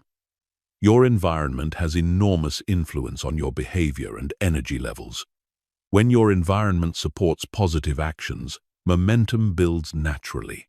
When your environment creates friction or promotes negative behaviors, momentum becomes extremely difficult to maintain. Environmental momentum involves designing your physical and social environments to make positive behaviors easier and negative behaviors harder. This might mean organizing your workspace to minimize distractions, surrounding yourself with people who support your goals, or removing temptations that undermine your progress. You also need to create what behavioral economists call choice architecture. This involves structuring your decisions so that positive choices become the default option. Instead of relying on willpower to make good choices, you make good choices automatic through smart environmental design. The final principle is celebrating progress rather than just achievement. Most people only acknowledge success when they reach major milestones or final goals. This approach undermines momentum because it provides very little positive reinforcement for the daily actions that create long-term success. Momentum mastery requires celebrating small wins and recognizing progress at every level. Each time you keep a commitment to yourself, you acknowledge it. Each time you take a positive action, you appreciate it. Each time you make progress toward a goal, you celebrate it. This celebration doesn't need to be elaborate or time-consuming. It can be as simple as acknowledging to yourself that you did what you said you would do.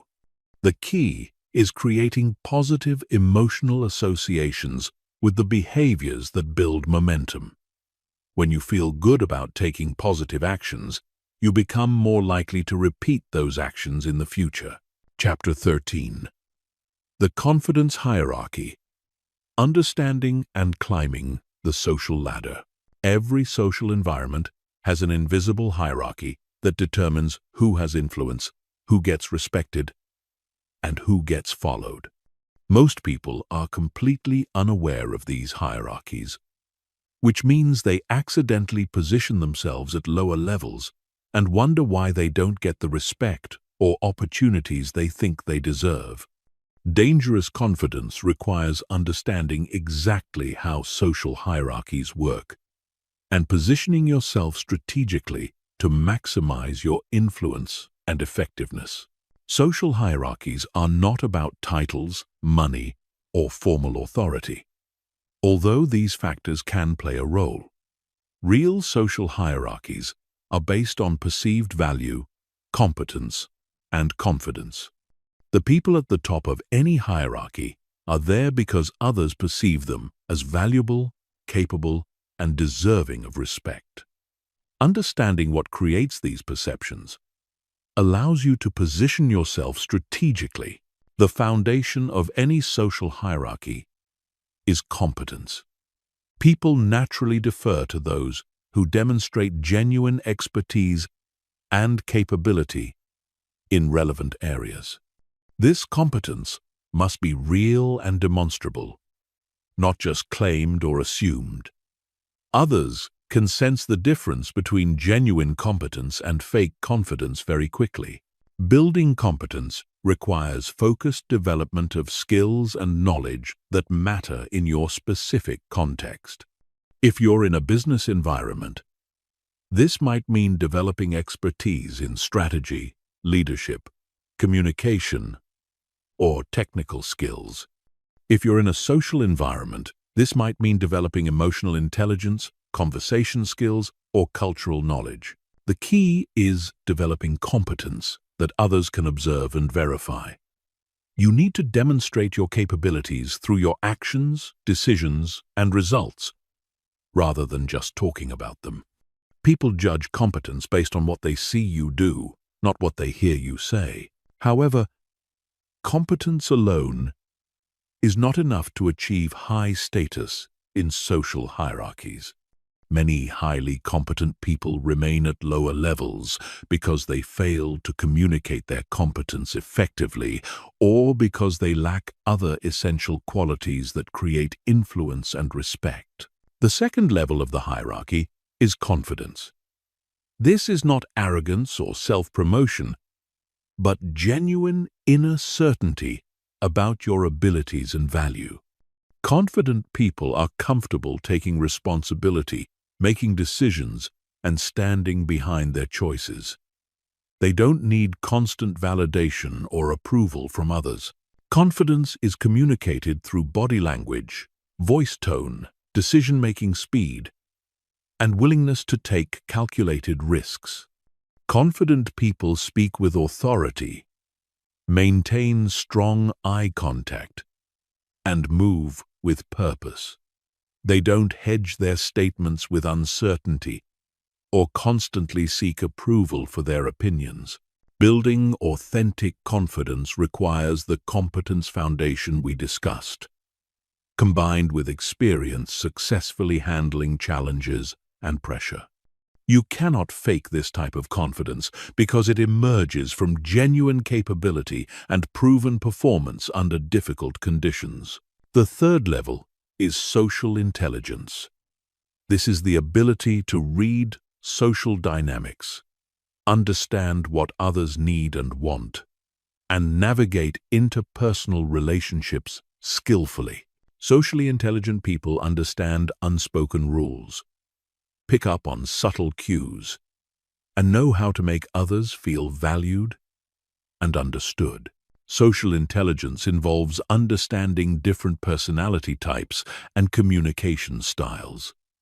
You learn to adapt your approach based on who you're dealing with and what the situation requires.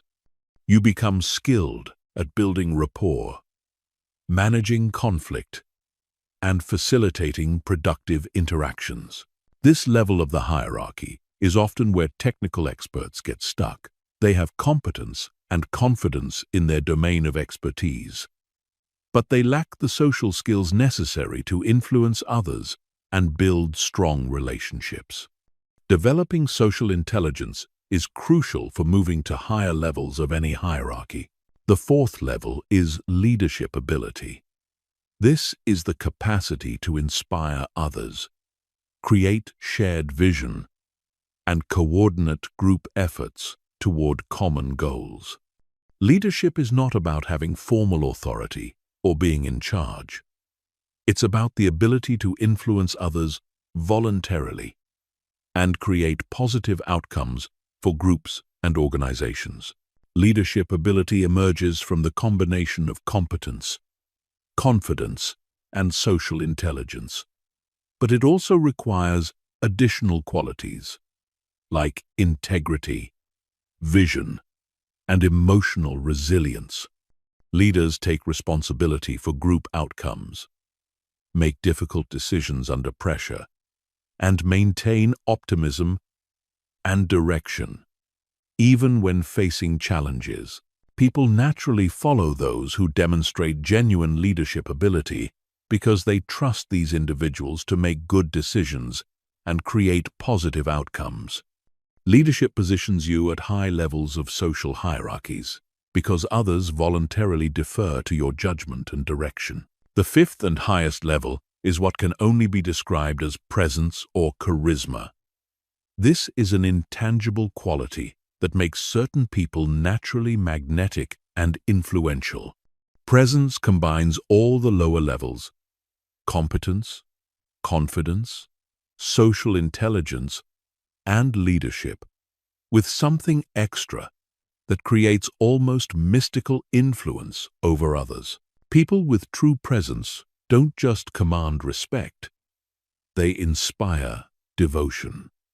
Others are naturally drawn to them and want to be around them. They have the ability to shift the energy in any room and influence the emotional state of groups through their mere presence. Presence cannot be manufactured or faked, but it can be developed through the integration of all other levels combined with deep personal development work. It emerges from authentic self-knowledge, clear purpose, and genuine care for others' well-being and development. Understanding these levels allows you to assess your current position in various hierarchies and identify what you need to develop to move higher. Most people try to skip levels or focus on the wrong areas for their current stage of development. For example, someone with limited competence who tries to project confidence will be quickly exposed as a fraud. Someone with competence and confidence who lacks social intelligence will struggle to build the relationships necessary for leadership roles. Someone with all the technical qualifications who lacks presence will find themselves passed over for the highest levels of influence and authority.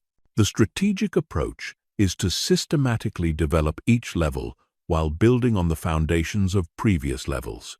You start with genuine competence in areas that matter to your goals and context.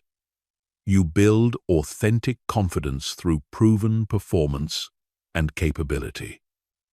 You develop social intelligence through focused study and practice of interpersonal skills. You cultivate leadership ability by taking responsibility for group outcomes and practicing influence and coordination skills.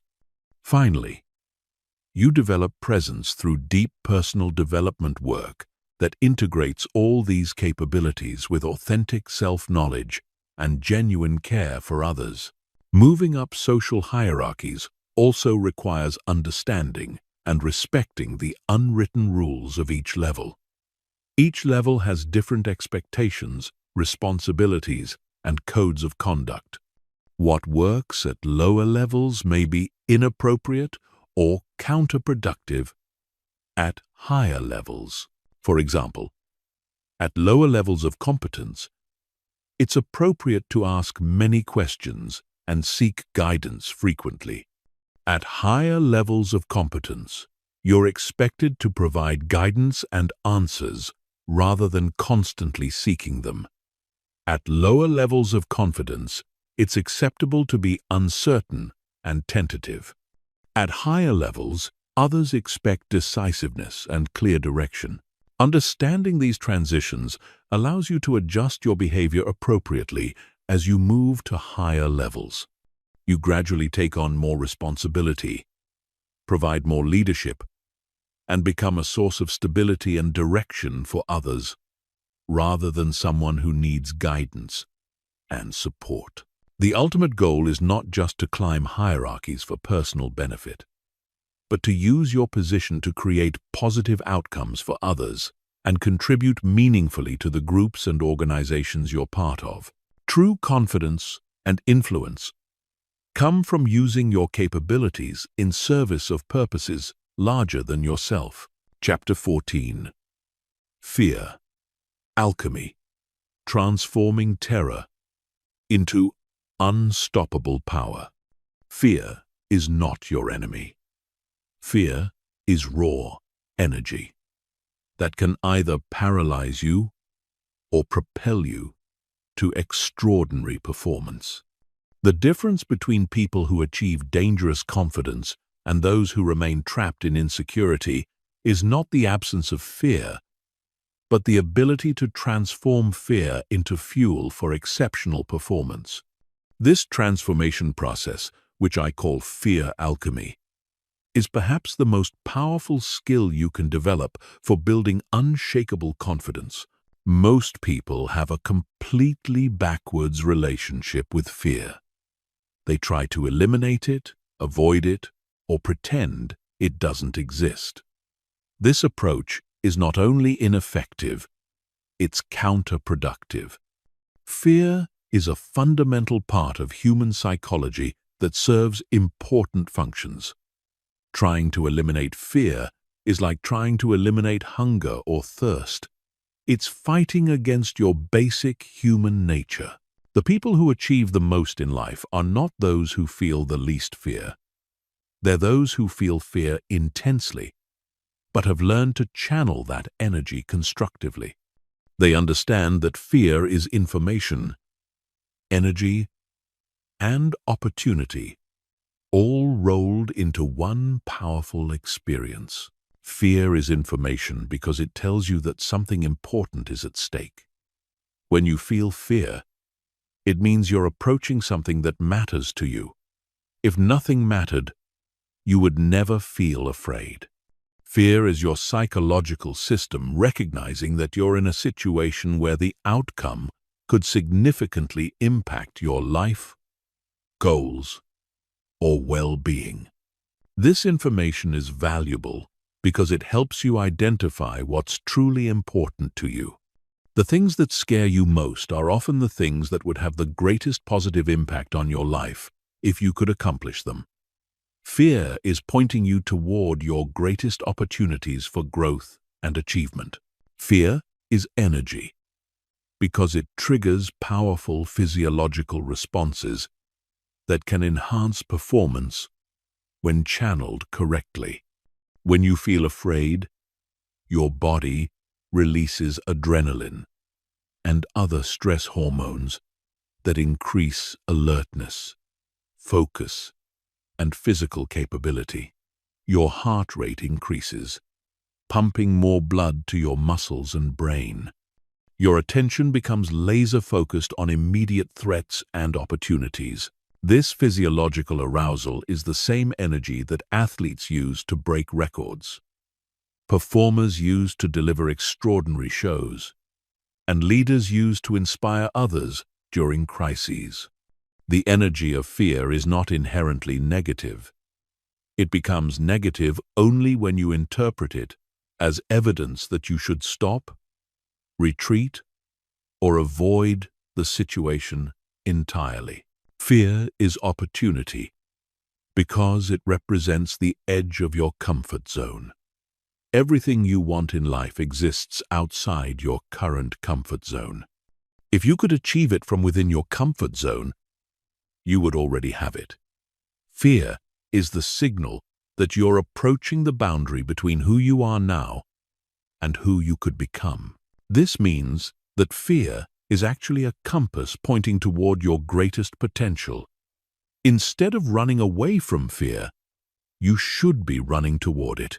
Instead of avoiding situations that scare you, you should be seeking them out as opportunities for growth and expansion.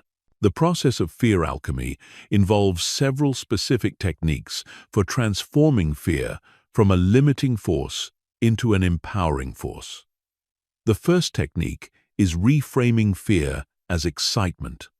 The physiological experience of fear and excitement are nearly identical. Increased heart rate, heightened alertness, and elevated energy. The only difference is the story you tell yourself about what these sensations mean.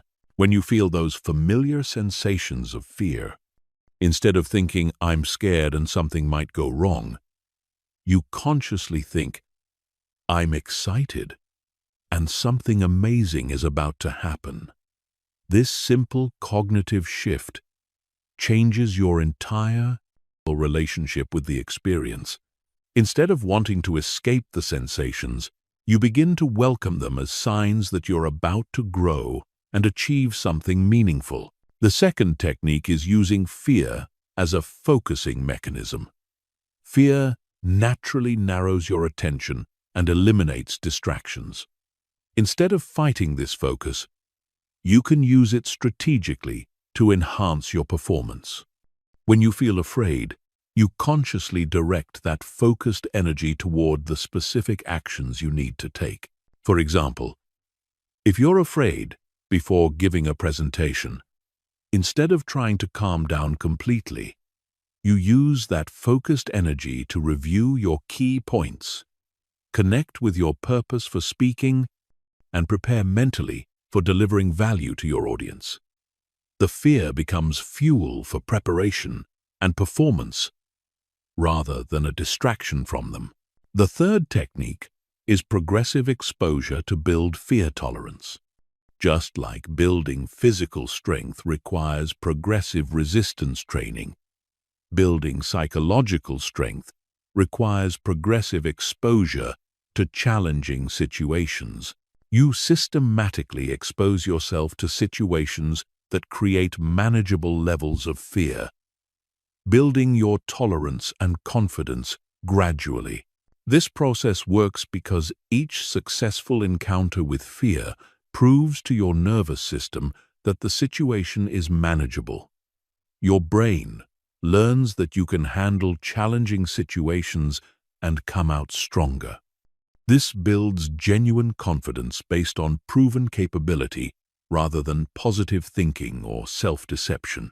The key is starting with situations that create mild to moderate fear rather than jumping into the deep end. If you're socially anxious, you might start by making eye contact with strangers, then progress to small talk, then to starting conversations, then to speaking in small groups, and eventually to public speaking. Each level builds confidence for the next level. The fourth technique is developing what psychologists call stress inoculation. This involves deliberately putting yourself in challenging situations when the stakes are relatively low so you build resilience for when stakes are high. It's like getting a vaccination against psychological overwhelm. For example, you might practice difficult conversations with friends before having them with your boss. You might practice presenting to small, supportive groups before presenting to large, critical audiences. You might practice taking calculated risks with small amounts of money before making larger financial decisions. This preparation builds confidence, because when you face high-stakes situations, you've already proven to yourself that you can handle similar challenges. Your brain has evidence that you can perform under pressure, which reduces anxiety and increases confidence. The fifth technique is using fear as motivation for preparation. When you feel afraid of an upcoming challenge, instead of letting that fear paralyze you, you use it as energy for thorough preparation. Fear becomes your signal to start preparing more intensively. This preparation is not just about learning information or practicing skills. It's about mentally rehearsing success, visualizing positive outcomes, and building confidence through imaginary experience.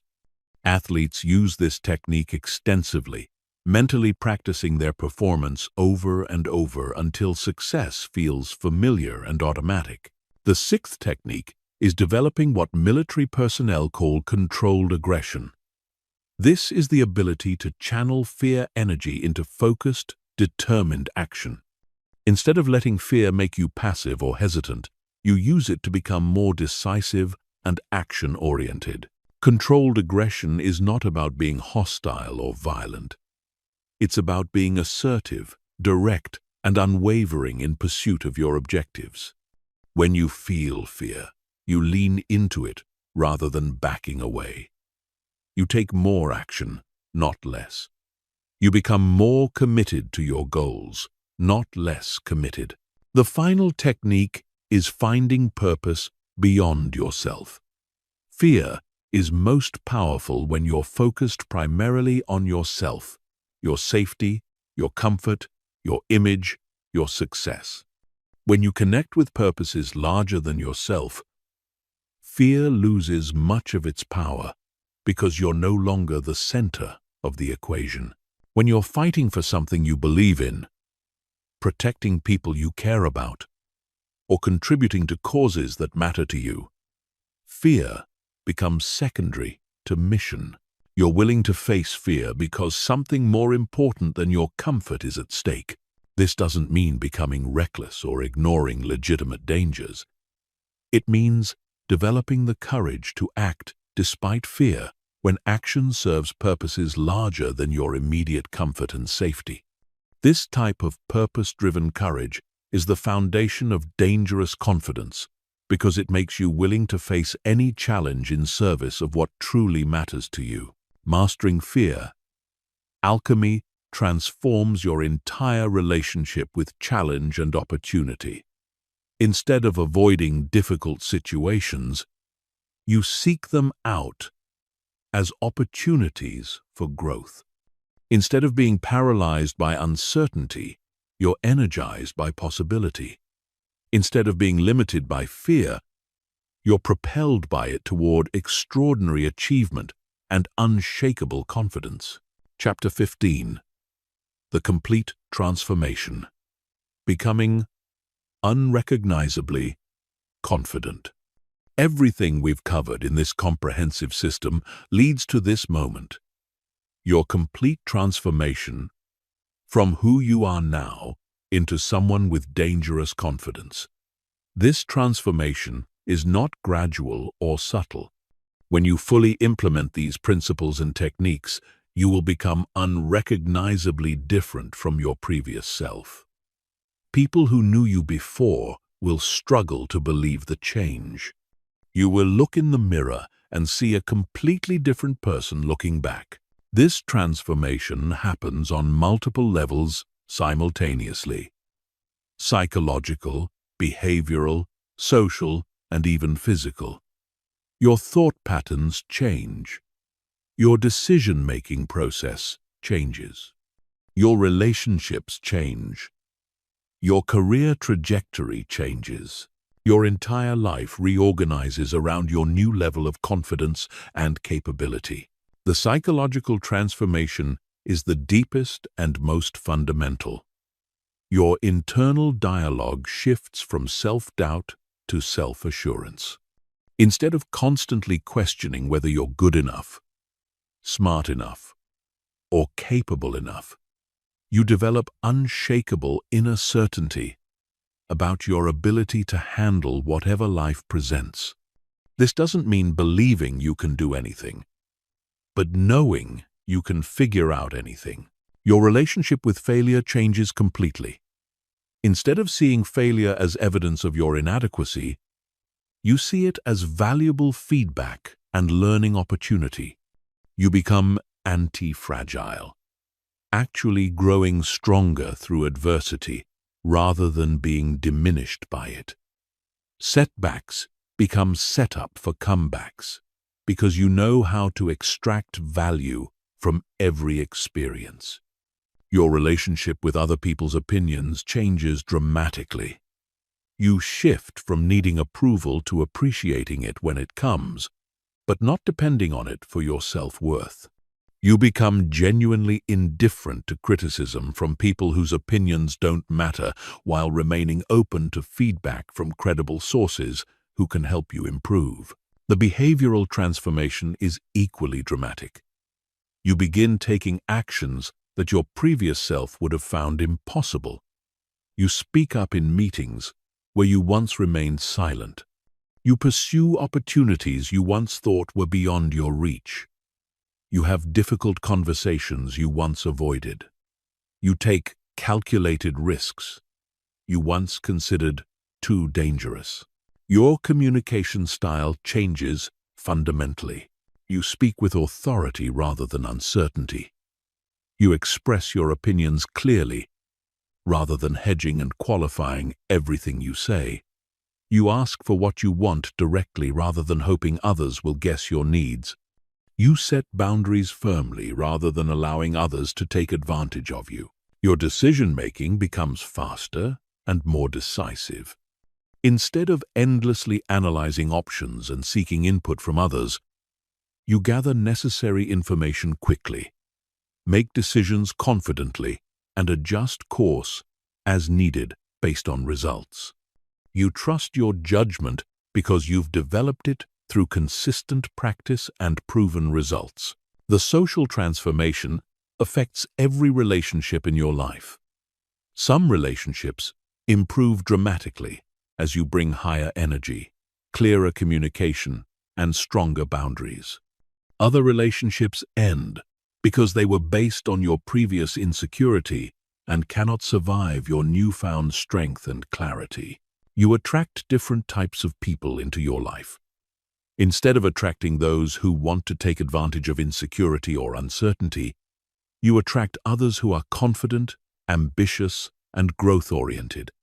Your social circle upgrades automatically because like attracts like in the realm of confidence and capability. Your professional life transforms as well.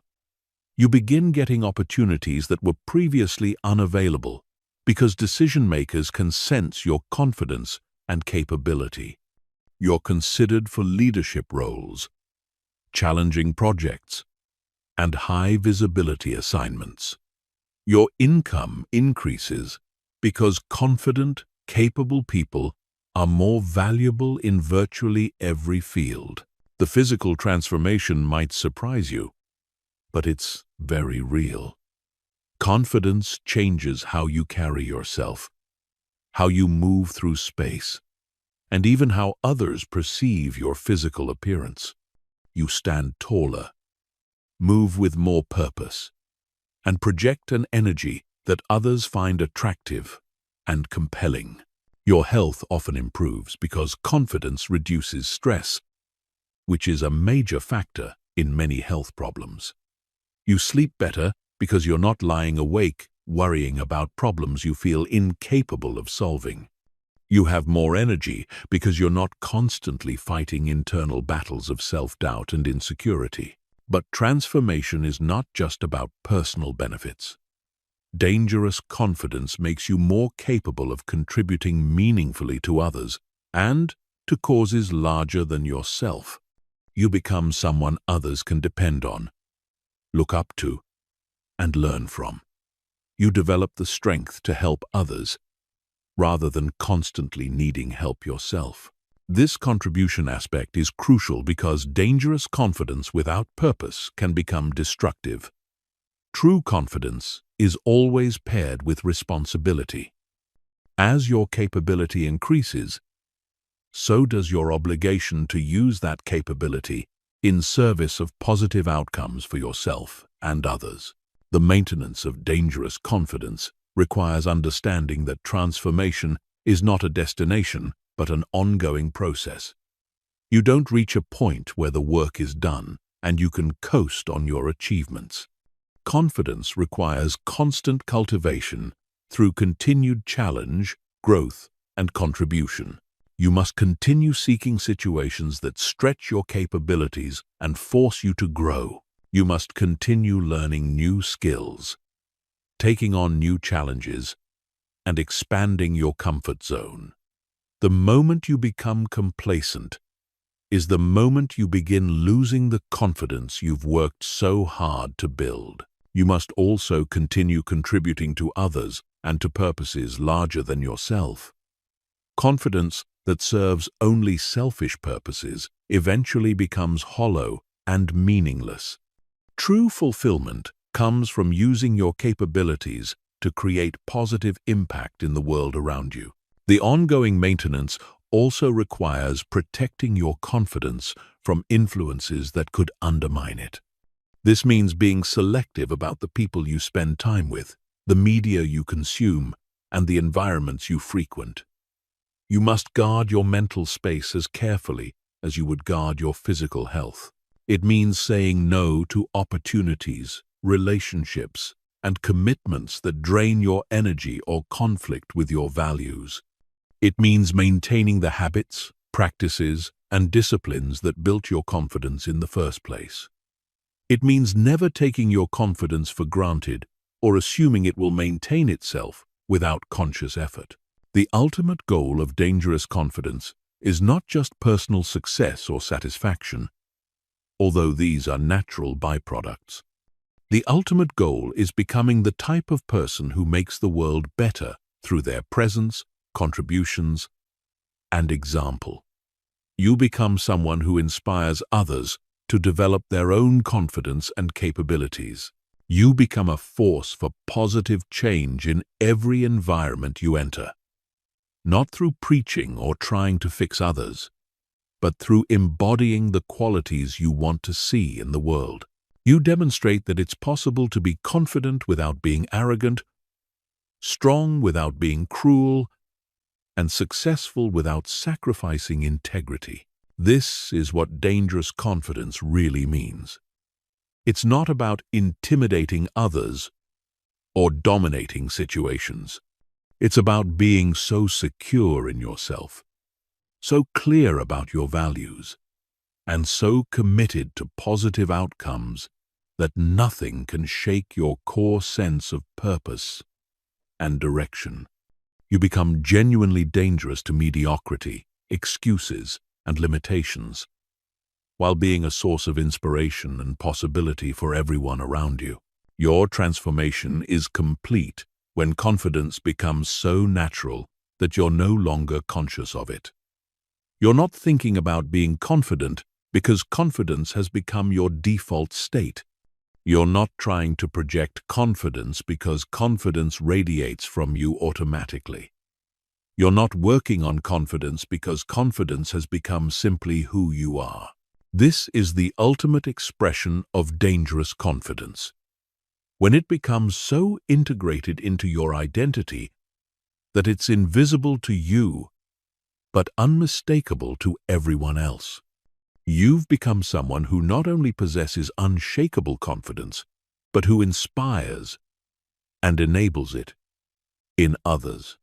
You've completed the journey from insecurity to dangerous confidence, and in doing so, you've become a completely different person with unlimited potential for impact and achievement.